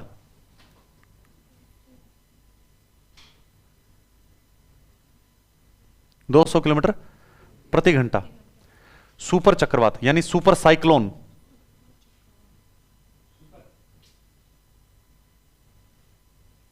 सुपर साइक्लोन या सुपर चक्रवात लिख दिया? ठीक है। अब लिखो उष्ण चक्रवात की संरचना। हेडिंग लगाओ। गति के अनुसार इसके नाम है ये अलग अलग। इतनी गति होगी तो कमजोर चक्रवात, ये अलग अलग नाम है। हेडिंग लगाओ उष्ण चक्रवात की संरचना।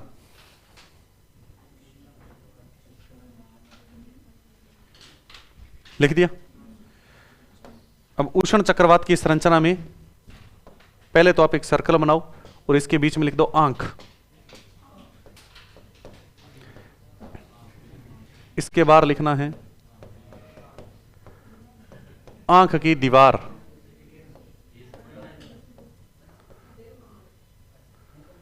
फिर है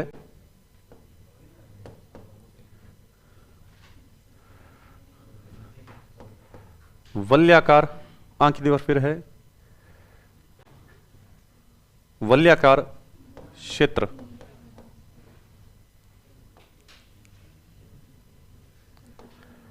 फिर लिखना है बाहरी परिधि।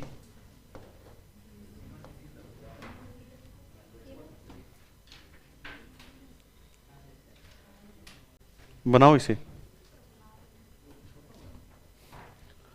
ये उष्ण चक्रवात की संरचना है। ये कहने सर स्पीड क्या होती है? अलग अलग स्पीड आपको बता दी ना, क्या क्या स्पीड होती है इसकी।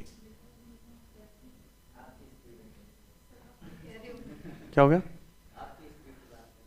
अच्छा मेरी स्पीड की आपने तो कमेंट नहीं किया है क्या कहीं? हैं? सारे लिखा रहे थे क्या आज? अच्छा कोई ना, बस अब कितना क्या है ये होने के बाद चक्रवात, प्रति चक्रवात में 4 लाइनों में कंप्लीट कर दूंगा मैं। प्रति चक्रवात ज्यादा नहीं है, 4-5 लाइनों में कंप्लीट।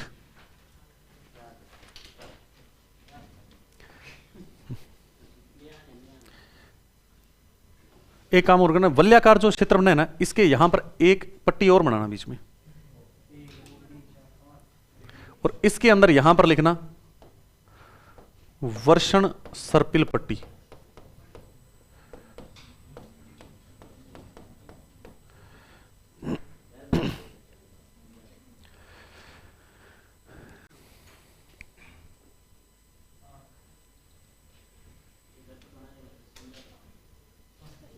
लिख दिया?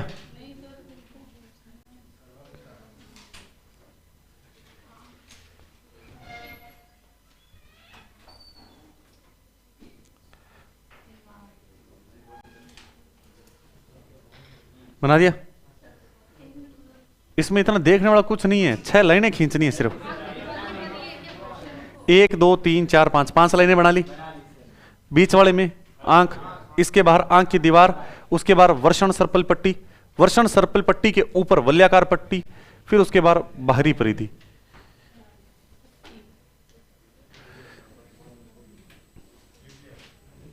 लिख दिया? 1 नंबर पर लिखो आंख। हाँ,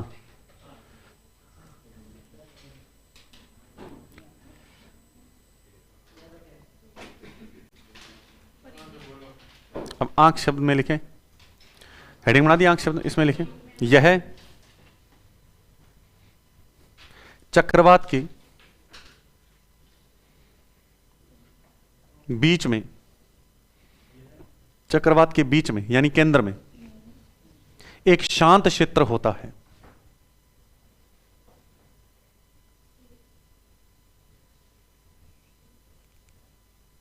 एक शांत क्षेत्र होता है जहां वर्षा नहीं होती। इस क्षेत्र में वर्षा नहीं होती कभी भी। ठीक है। 2 नंबर, आंख की दीवार।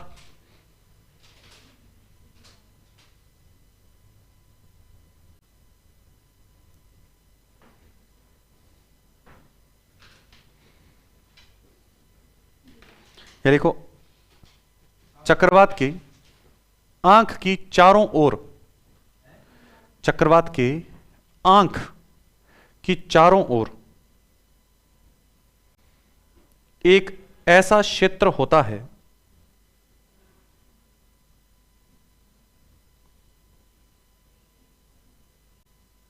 एक ऐसा क्षेत्र होता है जहां हवाएं गर्म होकर ऊपर उठती हैं,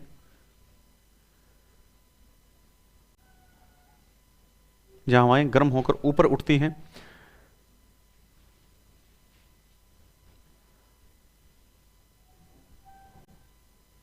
और अत्यधिक वर्षा करती हैं, और अत्यधिक वर्षा करती हैं।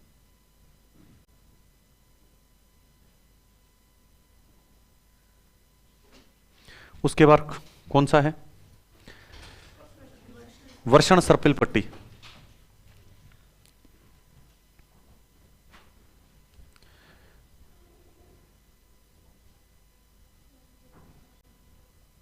इसमें बस एक लिखना है, इसमें आंख की दीवार की तुलना में, इसमें आंख की दीवार की तुलना में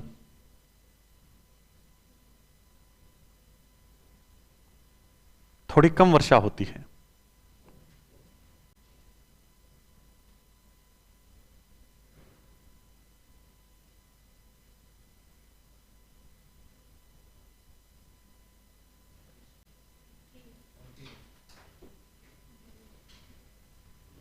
अगला कौन सा क्षेत्र है? वलयाकार क्षेत्र।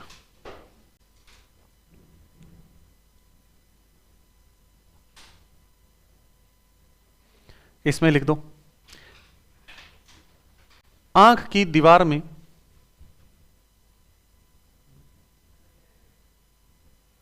आंख की दीवार में ऊपर उठी हवाएं, ऊपर उठी हवाएं इस क्षेत्र में नीचे बैठती हैं।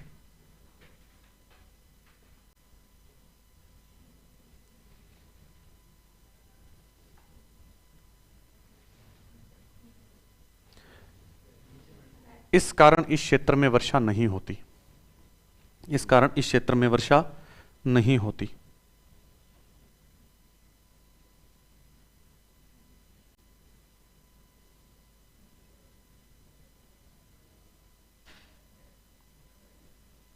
लिख दिया? बाहरी परिधि।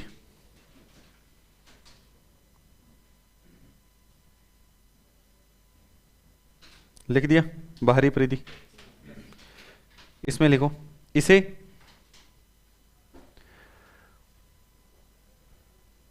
इसमें कर दो, इसे इसमें संवहनीय वर्षा होती है। संवहनीय, संवहनीय लिख दिया, इसमें संवहनीय वर्षा होती है। इस कारण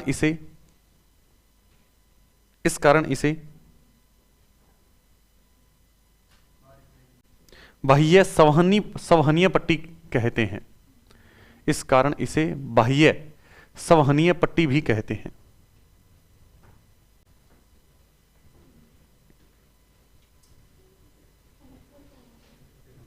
संवहनीय वर्षा का मतलब होता है जहां पर हवाएं गर्म होकर ऊपर उठ रही है और ऊपर उठने की वजह से वहां पर बादल बन रहे हैं, बादल बनने की वजह से मूसलाधार बरसात होती है। ये सिस्टम होता है। जैसे कि भूमध्य रेखा पर होती है, रोज शाम को 4 बजे बरसात होती है वहां पर भूमध्य रेखा पर। आप लिखो आगे, लिखो प्रति चक्रवात। 4 लाइनें और है, कंप्लीट हो जाएगा, बाद में ब्रेक दे देंगे। प्रति चक्रवात। अभी नोट लिख कर आए थे ना, एक बार वापस नोट में आना, शीतोष्ण चक्रवात वाले में आपने नोट लिखा था वहां पर, नोट में इसमें आपने शीतोष्ण शब्द लिखा ना शुरुआत में, उसे उष्ण करो, क्योंकि उसको मेरे को डाउट लग रहा था, अभी मैं चेक किया था मैंने, इसमें उष्ण कर दो। इसका मतलब ये शीतोष्ण चक्रवात का नाम नहीं है, उष्ण का है, थोड़ा ध्यान रखना ये बात। ये उष्ण वाले में याद रख लेना, शीतोष्ण के तो नाम ही नहीं होते, उष्ण है बस। ठीक है, वापस आ जाओ प्रति चक्रवात में। कह रहे हैं सर गुड आफ्टरनून, आज मैं किसी का जवाब नहीं दूंगा बस क्योंकि शीतोष्ण चक्रवात, इसमें क्या चक्रवात में हवाएं बतानी और करना क्या, शीतोष्ण चक्रवात बता दिया, उष्ण भी कंप्लीट हो गया। देखो इसमें कोई बताने वाली बात ही नहीं, सिंपल सा था। क्या लग रहा है? तो कंप्लीट है, 4 लाइनों प्रति चक्रवात कंप्लीट। लिखो इसका निर्माण प्रति चक्रवात, एंटी साइक्लोन। इसका निर्माण उपोषण, इसका निर्माण उपोषण उच्च वायुदाब क्षेत्रों में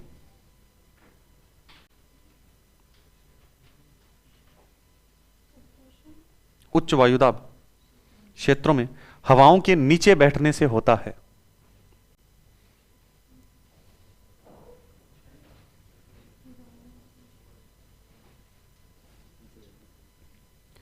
नीचे बैठने से होता है। इनका निर्माण उपोषण उच्च वायुदाब क्षेत्रों में हवाओं के नीचे बैठने से होता है। लिख दिया। अगला पॉइंट, इनके केंद्र में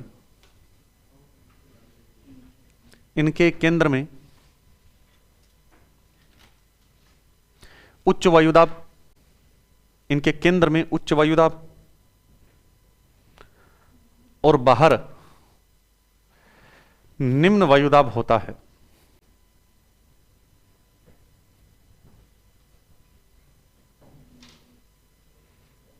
और बाहर निम्न वायुदाब होता है। लिख दिया। अगला पॉइंट, प्रति चक्रवात क्षेत्र में मौसम साफ रहता है।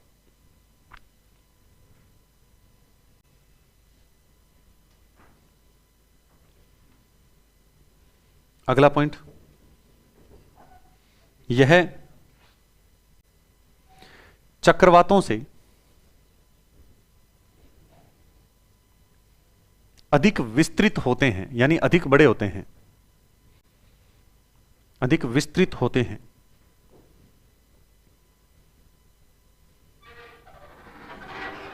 अगला पॉइंट, इन्हें टोर्नेडो, इन्हें टोर्नेडो, हाँ टोर्नेडो, इन्हें टोर्नेडो और बवंडर, बवंडर के नाम से भी जाना जाता है, के नाम से भी जाना जाता है। Topic complete. भाई यार, मतलब कितने तंग आ रखे थे मेरे से तुम यार, तालियां बजा रहे हैं।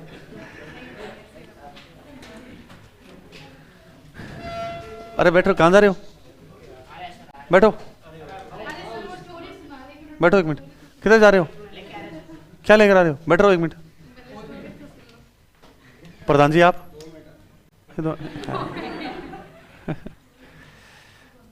ये वो पंछी है जो बंदरों में नहीं बन सकते, आजाद पक्षी है। हैं? स्टोरी ठीक ठाक सी है, घंटे की है एक। अच्छा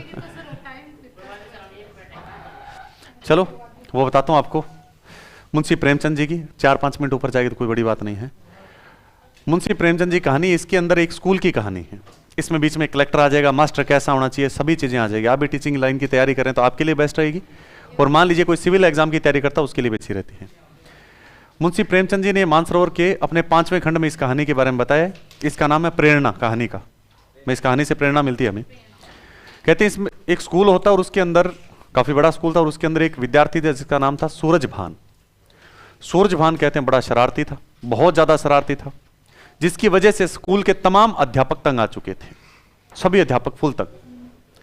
कहते हैं उस स्कूल के अंदर एक नया नया मास्टर आता है, युवा लड़का था, नया भर्ती होकर आया था, जैसे आप भी भर्ती होकर जाएंगे। फिर नया भर्ती होकर आता है और उसको जब कहते हैं कि सूरजभान इस स्कूल के अंदर सबसे शरारती बच्चा है, यहां तक कि सारे बच्चे उससे डरते हैं, जैसा कहता है वो और वैसे सारे बच्चे करते हैं, जिसकी वजह से मान लीजिए उसने ये कह दिया कि क्लास में नहीं बैठना तो सारे बच्चे नहीं बैठेंगे, जैसे बच्चों को बोल दिया सारे बच्चे वैसे करते थे। तो ये सिस्टम रहता था। तो नया मास्टर वो भर्ती होकर वो कहता है मैं सूरजभान को सेट कर दूंगा। क्यों? नया नया भर्ती होकर आया है, बोला मैं सेट करूंगा। अब सूरजभान को जैसा वो कहता सूरजभान वैसा नहीं करता, लेकिन वो मास्टर कुछ कर भी नहीं सकता था उसके। तो मास्टर ने सोचा क्यों ना मैं इसको फेल कर दूं, तब मजा आएगा। अब वो मास्टर बेचारा मन में युवा भर्ती होकर आ रखा था, नॉलेज तो नई नई भर्ती आया है, तो पेपर देके नॉलेज तो बहुत ज्यादा था उसे, और उसने बढ़िया सा पेपर बनाया, सेट किया और फुल टफ पेपर बनाया कि सूरजभान को अपने क्या करना है, फेल। इसको अकल ठिकाने लगाएंगे। सारे मास्टर कहते हैं नहीं बहुत इंटेलिजेंट है, ये है वो है, तो कहता इसको फेल करना। उसने बढ़िया पेपर बनाया और पेपर जब हुआ तो आश्चर्यचकित रिजल्ट आए, सारे बच्चे फेल हो गए, सूरजभान अकेला पास हो गया। अब उसके मन में आया कि क्यों ना मैं इसको चेक करूं ये कैसे पास हुआ है। तो उसने अच्छे रूप से उसका कॉपियां चेक करी और सारी लाइनें बड़ी शानदार रूप से लिखी हुई थी। अब उसको बदला तो किससे लेना था? सूरजभान से, और बदला कहीं और ले लिया उसने। सूरजभान पास और अच्छे नंबरों से पास हो गया। अब स्कूल में सोच के देखो कि एक विद्यार्थी पास और सारे विद्यार्थी फेल हो जाएं, जब कलेक्टर के पास बात पहुंचती है ये, और कलेक्टर बोला ऐसा कैसा स्कूल है, एक विद्यार्थी पास और सारे फेल, मैं दौरा करने आ रहा हूं। कलेक्टर की गाड़ी आई। अब मास्टर के मन में सारे मास्टरों से गाड़ियां दे रही कि तेरी वजह से आज कलेक्टर आ गया स्कूल में और अपने ऊपर छापा पड़ेगा।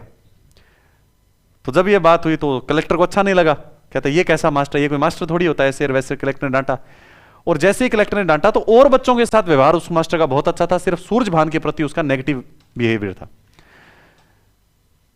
तो सूरजभान के कारण उस मास्टर को खूब डांट पड़ी, और खूब डांट पड़ने की वजह से मास्टर दुखी रहने लगा। और मास्टर ने सोचा कि ठीक है, अन्य मास्टर जैसे अन्य बच्चों के साथ व्यवहार करते अपने भी वैसा ही करेंगे, बस बात इतनी है सूरजभान के साथ हम बोलना छोड़ देंगे। यानी मास्टर सूरजभान को सुधारने आया था, खुद सुधर गया। अब महीना निकला, 2 महीना निकला, कलेक्टर ने देखा भी स्कूल के अंदर से कोई रिजल्ट नहीं आ रहा है, तो उसने बोला कि इस मास्टर का ट्रांसफर करो। इस मास्टर का ट्रांसफर किया गया। लेकिन 2 महीने के अंदर अन्य बच्चों के साथ उसका बहुत अच्छा व्यवहार रहा, तो बच्चे उससे प्रेम करने लगे और उसका ट्रांसफर हुआ। तो रेल स्टेशन पर बच्चे छोड़ने आए उसे, बच्चे रो रहे हैं सारे के सारे, और सूरजभान पीछे पीछे खड़ा, चुप ऐसे खड़ा आराम से। तो उस मास्टर के मन में देख कमीने को अभी तक शांति नहीं मिली, मतलब इसको विश्वास ही नहीं है कि मास्टर जाएगा कि नहीं जाएगा। स्टेशन तक चढ़ाने और आया है, और बेटा ऐसे करके और खड़ा है, मजे ले रहा है कि मास्टर उतर ना जाए कहीं, वापस चढ़ा दूं उतर जाए तो। सर ये सारे रो रहे हैं, वो देखो रो ही नहीं रहा बेटा। और जैसे ही ट्रेन चली तो सारे बच्चों ने आंसू पहुंचा और भाग गए। सूरजभान अभी वहीं खड़ा है और मास्टर जी को गौर से देख रहा है। मास्टर जी मनवा कमीना देख कितना निर्लज आदमी है ये, मतलब ट्रेन से उतरना है, स्पीड पकड़ेगी तभी जाएगा, इतने जाएगा नहीं। और मास्टर जी उसे देखते रहे, वो मास्टर जी को देखता रहा। अब कहते हैं जब तक ट्रेन आंखों से ओझल नहीं हुई तब तक सूरजभान उसी ट्रेन को देखता रहा था, और मास्टर के मन में पूरी अभी भी घृणा है उसके प्रति। अब सूरजभान के मन में कैसा लगे, देख यार तेरी मास्टर से इतना शरीफ मास्टर आया था, और बच्चे फेल हुए, लेकिन कहीं ना कहीं तुझे पढ़ने पर मजबूर कर दिया इस बंदे ने। तुझे बता दिया शिक्षा होती क्या है, उसकी वजह से तू पहली बार पढ़ा है, और 2 महीने में देख इसने बिहेवियर क्या रहा है।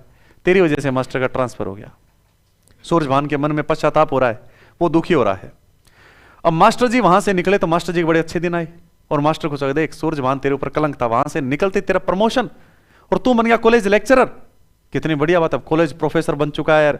और वो सूरजभान को भी गालियां दे रहा है, देख वहां पर था तेरा कुछ नहीं होता, यहां पर आती तेरा प्रमोशन और ये वो, और मंत्री के शिक्षा मंत्री के साथ तेरी डायरेक्ट पहुंच हो रही है यार। बड़ा अच्छा सिस्टम चल रहा था। जब उसकी खूब प्रगति हो रही थी, कहते हैं ना कि तेज रूप से जब तरक्की होती है ना, तो व्यक्ति को थोड़ा सा समझ जाना चाहिए। उस समय उसका बिहेवियर बहुत अच्छा होना चाहिए, कि उसको पता है कि ऊपर जाने के बाद पीक आती है ना किसी इंसान की, उस समय पीक हर कोई मेंटेन नहीं कर पाता है। यहां तो उसको घमंड आ जाएगा या व्यवहार में बदलाव हो जाएगा, पीक मेंटेन करना बड़ा मुश्किल होता है। अब वो बड़ी तेज गति से ऊपर जा रहा था, तेज गति से ऊपर जा रहा था, तो मास्टर जी के अंदर भी थोड़ा क्या आने लगा, घमंड।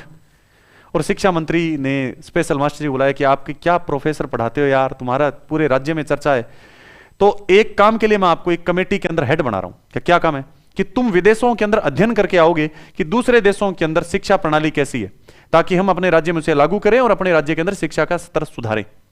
और मास्टर जी पूरा जी का क्या बात है यार, दूसरे देश में जा रहे हैं, पहली बार तो एरोप्लेन में चढ़ेंगे, इस बात की खुशी। दूसरी खुशी कमेटी का हेड, और तीसरी बात विदेश में अध्ययन करने के लिए मैं अध्यक्ष चुना। बड़ा खुश था, और मन मन सोच रहा है कि अगर वहां होता तो शायद कहां होता, बच्चों के साथ माथा मार रहा होता। वहां गया और जाते ही देखा कि वहां विदेशों में बच्चों को पीट रहे हैं गंदी तरह। बोल ए फॉर एप्पल, वो कह रहा है ए फॉर एप्पल। बोला बी फॉर बॉल, खाना बी फॉर बाबा। फिर मैं बोलते ना दादाजी को बाबा जी। बोल सी फॉर कैट, का नहीं सी फॉर काका। वो रो रहा है यार, काका ले जाओ, और ऐसे। तो उसने एक चीज सोच ली कि अपने भी राज्यों में ऐसे ही पीट रहे हैं बच्चों को अपने देश में, और पीट पीट के बढ़ा रहे हैं, यहां पर भी पीट पीट के बढ़ा रहे हैं, तो क्या फर्क है, ऐसे बच्चों को क्यों पीटना। 10 साल तक खेलने दो, 10 साल में बड़ा हो जाएगा तो थोड़ी समझ आ जाएगी। तो 10 साल में जो हम सिखाते हैं ना बच्चे को, 1 साल में उतना सिखा लेंगे। और आकर बोला कि नहीं नहीं, ऐसी शिक्षा किस काम की, 10 साल तक बच्चे को स्कूल में नहीं लाना है, थोड़ा बड़ा हो जाएगा ना स्कूल में लाएंगे, 1 साल में सब कुछ सिखा देंगे। A for apple, B for ball, camel है कमल, कमल घर जाता है, सीता खाना बनाती है, ऐसे हम एक साथ ही सिखा देंगे उसे सारी बातें। शिक्षा मंत्री यार क्या रिपोर्ट बना के लाया, शिक्षा मंत्री अनपढ़ था बेचारा। शिक्षा अब शिक्षा मंत्री ने विधानमंडल में वो रिपोर्ट रखी, और जैसी रिपोर्ट रखी तो विपक्ष कूद पड़ा। खैर कैसी रिपोर्ट बना के लाए हो, 10 साल के बाद तुम बच्चे को एक साथ पढ़ा दोगे, ये संभव हो ही नहीं सकता, असंभव चीज है। जो बच्चा 10 साल तक आप नहीं पढ़ाओगे वो शिक्षा से दूर हो चुका होगा, वो पढ़ाई में मन ही नहीं लगाएगा। अगर भारत में भी यही है, विदेशों में ये हो रहा है, तो तुम इसको बदलना चाहते हो, ये नहीं हो सकता। बचपन में सिखाने लगते हैं, बोल बेटा पानी पानी, पानी पीना है, पानी पीना है, तब वो जाकर सीखता है। 10 साल के बाद तुम सोचते हो कि हम एक साथ ही सिखा दें, कमल घर जाता है, सीता खाना बनाती है, पापा खेत जाते हैं, मम्मी रोटी लेकर जाती है, एक साथ नहीं सीख सकते हम, ये गलत है। और शिक्षा मंत्री जी के ऊपर तलवार आ गई, क्या शिक्षा मंत्री किस चीज का, तो अनपढ़ है, तेरे को ये नहीं पता शिक्षा होनी कैसी चाहिए। और शिक्षा मंत्री के खिलाफ अविश्वास प्रस्ताव पारित, वो तो जैसे तैसे करके बच गया। अब शिक्षा मंत्री को आया गुस्सा, कैसे मास्टर नहीं सारे पंगे करे हैं, मास्टर को इस पोस्ट से हटाओ। अब मास्टर में स्पीड में जाता है तो उस व्यक्ति को समझ जाना चाहिए। अब मास्टर जी को हटा दिया गया, बड़ी बेइज्जती हो रही है, स्कूल के अंदर चिढ़ा रहे हैं कि और हेड साहब रिपोर्ट बड़ी शानदार थी आपकी। और कोई सामने आकर कहता है कि सर जी रिपोर्ट एक फिल्म का सीन है ऐसा, रिपोर्ट एकदम जकास। हम मास्टर बेचारा क्या बोले, उसको पद से हटा दिया गया। पद से हटाए तब उसके पास सरकारी जॉब भी नहीं रही, दुखी हो रहा था। उसी दौरान उसकी पत्नी की डेथ हो जाती है। माता पिता पहले नहीं थे, अरे कोई बात नहीं यार सीरियसली ले गया बिल्कुल, ये बिल्कुल फीलिंग ले गया था कि सिर पर सफेद साफा रखकर बैठा है बेचारा ऐसे।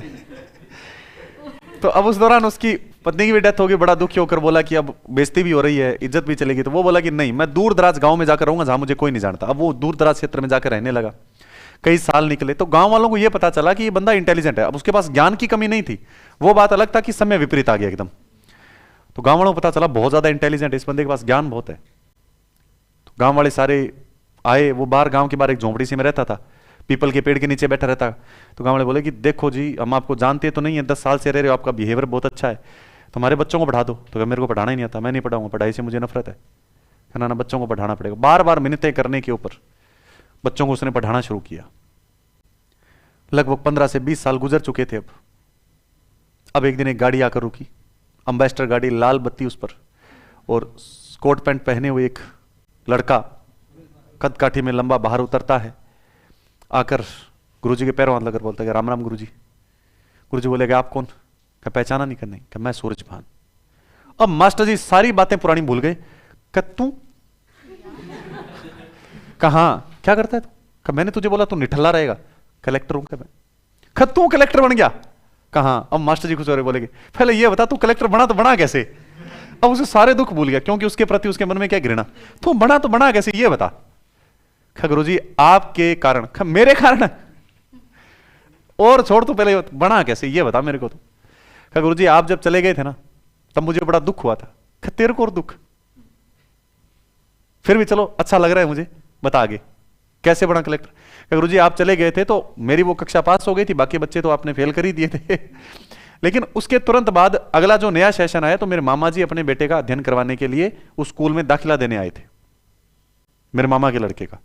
और प्रिंसिपल ने इस बात के लिए उसे एडमिशन नहीं दिया कि ये सूरजभान का भाई है, क्योंकि सूरजभान भी मामा के पैसों पर पढ़ता था। कारण क्योंकि माता पिता सूरजभान के भी नहीं थे, मामा के पास ही रहता था।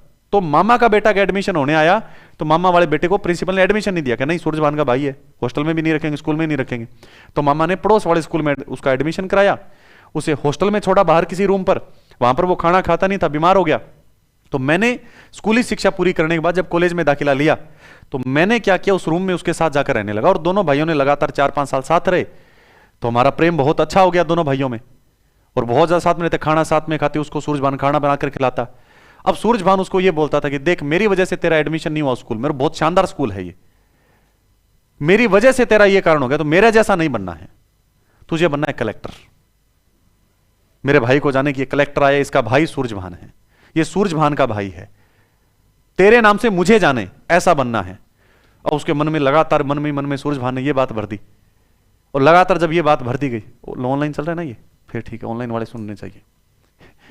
लगातार जब बात भरी, छोटे बच्चे के मन में आ जाए कलेक्टर कलेक्टर, तो उसके मन में वैसे विचार आ गए, कलेक्टर बनना है, बड़ा भैया का सपना है। और दोनों में अगाध प्रेम, जैसे युधिष्ठिर अर्जुन इन सभी के बीच में था प्रेम, वैसा प्रेम। दोस्ती कैसी, दुर्योधन कर्ण जैसी, कि भाई कहते हैं कि केवल भाई नहीं होता, मित्र भी बहुत सबसे जबरदस्त वही होते हैं। बड़ी अच्छी दोस्ती। बार बार अपने मित्र भाई के कहने पर उसने बोला यूपीएससी की तैयारी करेंगे। कई साल गुजरे, छोटा भाई भी अब कॉलेज में हो गया था। अब सूरजभान के एक दिन दोस्त आए और बोले कि देख यार कहीं नहीं गया तू यहीं रहता, क्यों ना घूमने चले थोड़े पहाड़ों में, 2-1 महीने मजे मार के आते हैं। सूरजभान बोला नहीं यार, आगे यूपीएससी की वैकेंसी आने वाली है और इसको तैयारी करनी है, 2-3 महीने का टाइम है, ज्यादा बड़ा टाइम है नहीं, तो मैं इसके पास ही रहूंगा। खाना नहीं खाता ये, ऐसे मेरे बिना खाना नहीं खाता है। कोई ना इसको घर छोड़ दे, कॉलेज पूरा हो चुका है, अब अपने घूमने चलते हैं। तो उसके भाई ने बोला, अखबार पढ़ रहा था छोटा भाई, उसको उसमें दिखा कि यूपीएससी की वैकेंसी आ चुकी है, 3 महीने बाद एग्जाम है और 2 महीने के बाद भाई आएगा, सॉरी 1.5 महीने बाद एग्जाम है और 2 महीने बाद भाई आएगा और अपने लगे हुए मिलेंगे कलेक्टर भैया को, एक बहुत बड़ा सरप्राइज देंगे। अब उसने सूरजभान को ये बात नहीं बताई कि भैया आप जाए आओ, कोई बात नहीं, मैं घर चला जाता हूं, भी कौन सी यूपीएससी की वैकेंसी आई है, मैं घर चला जाता हूं। अब वो घर आ गया, उसको घर छोड़कर सूरजभान अपने दोस्तों के साथ घूमने चला गया। अब जैसे ही घूमने चला गया तो पीछे वो लगातार पढ़ रहा था, क्योंकि वैकेंसी के पेपर के कितने महीने थे, सिर्फ 1.5 महीना। अब उसके मम्मी पापा उसके खाना लेकर आते, वो कहते कि नहीं पढ़ रहा हूं मैं, एक बार भैया का सपना पूरा करना है, कलेक्टर बनना है, क्योंकि उसे अपने भाई के बिना खाना अच्छा नहीं लगता था। अब वो शाम को जब थोड़ी देर खेलने जाता तो मम्मी पापा कहते देख तू खेलने जा रहा है, तेरे भैया का सपना पूरा नहीं करना तुझे। तो वो सारा दिन कमरे के अंदर रहता और लगातार कमरे के अंदर रहने की वजह से शरीर में कमजोरी आ गई, खाना उसने खाया नहीं और लगातार ऐसा रहने की वजह से मेंटली डिस्टर्ब हो चुका था। और कहते हैं कि उसे कई रोग हो गए, 1 महीने में ही कई रोग हो गए। अब बीमार रहने लगा तो उसके मामा ने सूचना पहुंचाई सूरजभान के पास कि सूरजभान तेरा छोटा भाई तो बीमार हो गया है। क्यों? ज्यादा पढ़ता था, इस वजह से ज्यादा पढ़ता था, खाना खाता ही नहीं था। कमा आया, सूरजभान आता है और सूरजभान भी तैयारी करता था यूपीएससी की भी, लेकिन मेन कौन तैयारी करा रहा था, वो अपने छोटे भाई को। अब लगातार बार बार कहने पर वो वापस पहुंचा घर पे, आकर छोटे को देखा कि वो तो खाट के ऊपर है, दवाइयों का ढेर लगा पड़ा है, डॉक्टरों की रिपोर्ट पड़ी है बहुत सारी। तो उसने बोला ये क्या है? क्या डॉक्टर ने जवाब दे दिया है कि बचेगा ही नहीं ये तो। और मामा मामी गंदे तरह से रो रहे हैं कि ये क्या हाल किया तूने छोटे? कि भैया आपने कहा था यूपीएससी क्लियर करना है और आप जिस दिन जा रहे थे उस दिन यूपीएससी का आ रखा था पूरा शेड्यूल, मैंने आपको बताया नहीं, और 1.5 महीने बाद एग्जाम था, मैंने सोचा भैया को सरप्राइज दूंगा, आप आओगे तो कलेक्टर बना हुआ हूँ, आपको सल्यूट मारूंगा, टोपी आपके सिर पर रखूंगा, ये वो। हालांकि कलेक्टर की टोपी नहीं होती, वो आईपीएस की होती है, मैंने भी गलत बोल दिया बीच में। तो बोला मैं भैया को सलूट मारूंगा और गाड़ी होगी ये वो। खैर तो ये बात तो चलो ठीक है, बीमार कैसे हुआ? कहा आपके जाने पर मेरे को खाना अच्छा लगता नहीं था। तो मामा मामी रोते हुए बोले कि बेटा ये बाहर जाता तो हम भी इसे बोल देते ताकि तेरा सपना पूरा हो, क्योंकि सूरजभान के मामा और मामी उसे बहुत प्रेम करते थे, सूरजभान से भी, कि तेरा सपना पूरा करवाना था। कि इस कारण ये खाना खाना छोड़ दिया, बाहर जाना छोड़ दिया और ये बीमार हो गया, और बीमार के डिप्रेशन में चला गया। और अब डॉक्टर ने जवाब दे दिया। तो बोला पानी पिएगा? भैया का आपके हाथों से जरूर पीऊंगा। कहते हैं सूरजभान पानी लेकर, उसको कहते हैं गोद में से रखा होता है, कि मुंह खोल, चम्मच से पिलाऊंगा। डॉक्टर तो बिल्कुल अंतिम कंडीशन है। कहते हैं सूरजभान जैसे चम्मच उठाता है, मुंह खोलता है, चम्मच से मुंह में पानी डालता है तो दोबारा मुंह बंद नहीं होता, क्योंकि उसने दम तोड़ चुका था वो। अब जैसे दम तोड़ा तो सूरजभान बड़ा दुखी हुआ इस चीज से। जाते जाते वो एक बात बोल गया था कि भैया मैं तो नहीं बना, लेकिन मेरा सपना यह है कि तुम अब कलेक्टर बनोगे। अब सूरजभान उस मरते हुए भाई की बात कैसे टालता? और 15 दिन बाद एग्जाम है। अब सूरजभान ने आते फिर वही काम किया, लगातार तैयारी की और कलेक्टर बन गया। जब उसने दम तोड़ा तो मामा मामी ने भी दम तोड़ दिया था साथ में। अब अकेला था, सपना उनका पूरा करना, दम तोड़ते मामा मामी भी कह गए कि कलेक्टर बनने के शौक में गया है, तो हमारा तीनों का सपना यह कि तू कलेक्टर बनेगा। अब सूरजभान 15 दिन में इतनी तैयारी करता है कि वो कलेक्टर बनता है। ये सारी की सारी बात उसने पूरी की पूरी मास्टर जी को बताई, और मास्टर जी दुखी हो गए कि देख तेरी वजह से इस बच्चे का नाम खराब हुआ, इसका नाम खराब हुआ तो इसके मामा के लड़के को एडमिशन नहीं मिला, इसके मामा के एडमिशन नहीं मिला तो ये उसके पास गया, अगर ये मैं नहीं होता तो ये सारी प्रक्रिया ही नहीं होती। और ऐसे करके मास्टर जी रोने लग गए। फिर मास्टर जी की उसने सारी बात पूछी। मास्टर जी बोले ऐसे ऐसे करके मुझे निकाल दिया गया था, ये वो पूरी कहानी बताई। तो बोला गुरुजी आपको मैं 10 साल से ढूंढ रहा हूं, कलेक्टर बने हुए मुझे कितने साल हो गए? 10 साल हो चुके हैं। आज मुझे आप मिले, अब मैं आपको अकेला नहीं छोड़ूंगा, आप मेरे साथ रहोगे। यानी अब मेरे पिता आप हो, क्योंकि मामा मामी माता पिता ही नहीं, आप ही हो, तो अपने साथ ले जाता है। ये इस कहानी थी। लास्ट में एक बहुत सुंदर बात लिखी हुई थी उसके अंदर। उसमें मुंशी प्रेमचंद ने कहा आपको क्या प्रेरणा मिलती है इससे? तो उस चीज से 4-5 चीजों की प्रेरणा मिलती है। कि पहली चीज, विद्यार्थी कैसा भी हो, कैसी कितनी शरारतें करता हो, आप भी टीचर लाइन में जाओगे, क्लासों में बहुत सारे अलग अलग प्रकार के विद्यार्थी देखने को मिलेंगे, पर विद्यार्थी कितना भी शरारती उसके लेकर यह नहीं आना चाहिए ये शरारती, इससे तो टिकाना है। कभी विद्यार्थी से दुश्मनी का भाव नहीं होना चाहिए। टीचर अगर दुश्मनी का भाव रख रहा है तो वो टीचर है ही नहीं। दूसरी बात, खेल कूद जरूरी है। इसलिए मैं अक्सर आपको कहता हूं कि पढ़ाई चिल के साथ होती है, पढ़ाई एक साथ नहीं की जा सकती। पढ़ाई डिप्रेशन में डाल देती है, मेंटली टॉर्चर करती है पढ़ाई हमेशा। तो हमेशा ही पढ़ाई आराम से मस्ती से करें, चिल कर, मतलब फन भी होना जरूरी है, अकेला पढ़ाई नहीं हो सकती। 2 चीजें, पढ़ाई हमेशा अगले के ऊपर आप प्रेशर बनाकर नहीं करवा सकते, तेरे को ये करना ही पड़ेगा। अब उसके माता पिता ने क्या किया था? बाहर नहीं जाना, तेरा भैया का सपना पूरा करना है, कम से कम उसकी कंडीशन देखी जाती है। तो सबसे पहला सुख होता है, पहला सुख निरोगी काया, दूसरा सुख घर में माया। तो हमेशा तबियत सही होती है तभी, मैं इसीलिए आपको कहता हूं कि तबियत सही होगी तभी पढ़ाई होगी। पढ़ाई चिल के साथ करो, फन होना चाहिए जिंदगी के अंदर, अकेले सीधा नहीं हो सकता है। हंसते खेलते पढ़ाई होती है, आप सोचते हो मैं 10-10 घंटे पढ़ूं, नहीं हो सकता। और सबसे मुख्य इसके अंदर सीखने को मिली है, मेरे को जो शिक्षा मिली थी इस कहानी से, कि टीचर की कभी भी बच्चे के साथ कैसा भी, बच्चे का कैसा भी व्यवहार हो, सामने से अगर बच्चा गाली भी देता है ना, तो भी उसको हंसकर टालो और उसका प्रयास करो कि उसे सुधारा कैसे जा सकता है, प्यार के साथ। उसे डांट कर नहीं समझाया जा सकता। हालांकि मैं तो आपको फिर भी समझा सकता हूं, छोटा बच्चा कुछ भी बोल सकता है, वो तो देखकर सीखेगा, और आप ऐसी चीज में जाओगे आगे। तो बच्चा कितना भी शरारती हो, उसके साथ कभी दुश्मनी का व्यवहार नहीं होना चाहिए। दूसरी बात, कभी भी विद्यार्थी के सामने नेगेटिव थिंक नहीं आनी चाहिए कि तू तो कर ही नहीं सकता, तू तो निठल्ला था। मास्टर जी ने उसको क्या बोला था? तू तो निठल्ला है। हमेशा टीचर वही होता है, टीचर में 3 गुण होते हैं। पहली चीज, टीचर वक्ता होना जरूरी है, क्योंकि जो बोल ही नहीं पाएगा वो टीचर समझाएगा क्या। दूसरी चीज, टीचर के अंदर दूसरा गुण होता है पॉजिटिविटी। कभी टीचर में नेगेटिव पॉइंट नहीं होना चाहिए। नेगेटिविटी अगर टीचर में है तो वो टीचर ही नहीं है। अब मैं आपको बोलूं तुम तो कर ही नहीं सकते, ये नहीं चीज। तीसरा है टीचर की नैतिकता, यानी टीचर का चरित्र। अगर मेरा चरित्र सही है, अब मान लीजिए कि आपको पता चले कि मास्टर जी बाहर कल हमने देखा था कि कुल्फी खा रहे थे किसी के साथ। अब सोच के देखो आप कि आपको ऐसी बातों का पता चले और मैं क्लास में आकर बोलूंगी नहीं नहीं ऐसा होना चाहिए, तुम मेरी बात सुन लोगे? किसी हाल में नहीं सुनोगे।